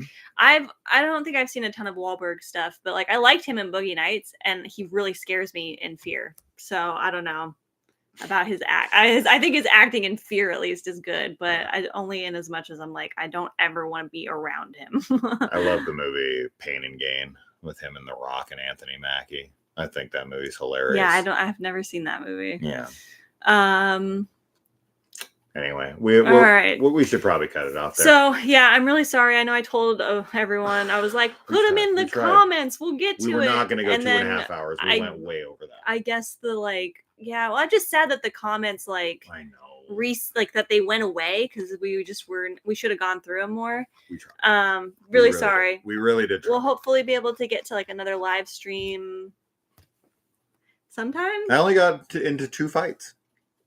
Yeah, there's a lot of stuff going on in the comments about many things. Well, when you attack my wife, it's probably not going to go well. They them accusations. Yeah, it's probably not going to go really well. People being all triggered by my hair. You know what that is? They're like, I can't stand that she's so beautiful but has such short hair. It That's what it is. Feel like I like a man. That's what it is. That's what it is. Just kidding. Just kidding. All right. But thank you guys. It's been really fun. I know I haven't been on a stream. You've done some streams recently with some people and such. Brandon and then obviously Exploding Heads you did and stuff. But yeah, people were getting triggered by her hair for sure. Yeah, I'm gonna have on Wyatt soon. Ooh. I'm gonna have on Dave from the Exploding Heads. He's the only guest that we haven't had on. We had discussed because he got mad that he wasn't on for the hottest ladies in the Friday franchise. So I said we should do a hottest ladies in the Halloween franchise video to make him feel better about things. I don't think I've done that yet. I honestly think I might have, so I'll have to look. But if not, then we can do a different franchise with a bunch of ladies in it. What would be the best franchise? Like what has the most amount of hot chicks in a franchise? That's actually a good question. I'd have to really sit down and think about that. I don't know. Or the most hot dudes. Or both. What about hot monsters? What the fuck? No, I'm the only monster lover here on this damn horror channel. No, None there's of y'all definitely girls that are here that are like, I want to fuck Michael Myers. That's not the same. I'm not talking about Michael Myers. I'm talking about Pyramid Head. But that's also very conventionally like. But that's a guy. You're right. But he's a monster. If you were like, I'm talking about more monsters. I want to fuck the Where's Blair those monster Nosferatu lovers at? That's what I want to know. It's still like very humanoid. He's a rotting corpse, babe. He is a rotting corpse, and I'll give you that for sure. And it's a unique take, but like it's a unique take. Yeah, but if you were like, I want to fuck the Blob, maybe I do. Maybe that would be weird. Although it could get you in all the right places. I don't think of Blob. I don't know. It can do your whole body at once. I know that's a whole like kink in and of itself. Yeah. People that are like into like slime. It is. Been on the internet a long time. Just rolling around in slime. Fuck me, Blob. Wyatt's here. Oh, there's Wyatt. Yeah, see, I invited him on. Yeah. So Wyatt, you're coming on. Get your dick out. Thank you, guys. I'm glad you guys are liking Joe, Bob, and Darcy, the male girl. That's what we are, Mr. Boone. Oh, yeah. Isn't she in Halloween Ends? Is that what she's in? I'm not familiar with. I never watched Joe Bob. Kyle, this is a weird time to join in when we're talking about the Blob. Oh. Sorry. This wasn't the whole This is stream. when your parents walk in the room. 100%. This is what happens. We're like... Every time you're watching a movie and it's like totally normal the whole time. And then as soon as a girl shoves a lipstick, container through her nipple, your mom walks in and is like, what are you watching? Right? 100%. Or the scene in freaking Gothic when the girl's like, look into my eyes, and he looks into her eyes, and then he looks down and she's like, no, look into my eyes, and then looks I didn't at her even tits watch and her that fucking movie. tits have eyes for nipples, and they're like blinking at them. That's when your mom walks in. I looked over at that scene and I was like, yes. So good. That was good. I need to watch that movie. I'm kind of sad you watched it without me because it looks cool. Yeah. Anyway, yeah. Guys. Thank y'all very much for hanging out. Yeah. We'll do another one soon. Yeah. And I gotta go shave Kaylee's head. Yeah, we gotta go like full bald. I'm gonna go Mr. Clean. It's gonna be shiny. Yeah. I gotta get smooth so that the blob, when I'm in the blob, and I'm gonna wear fake tits next time. We're gonna really confuse everybody. So wait, you're gonna put a sock in your pants. Just be like, what's up, y'all? What's up, y'all? Give you some facial hair.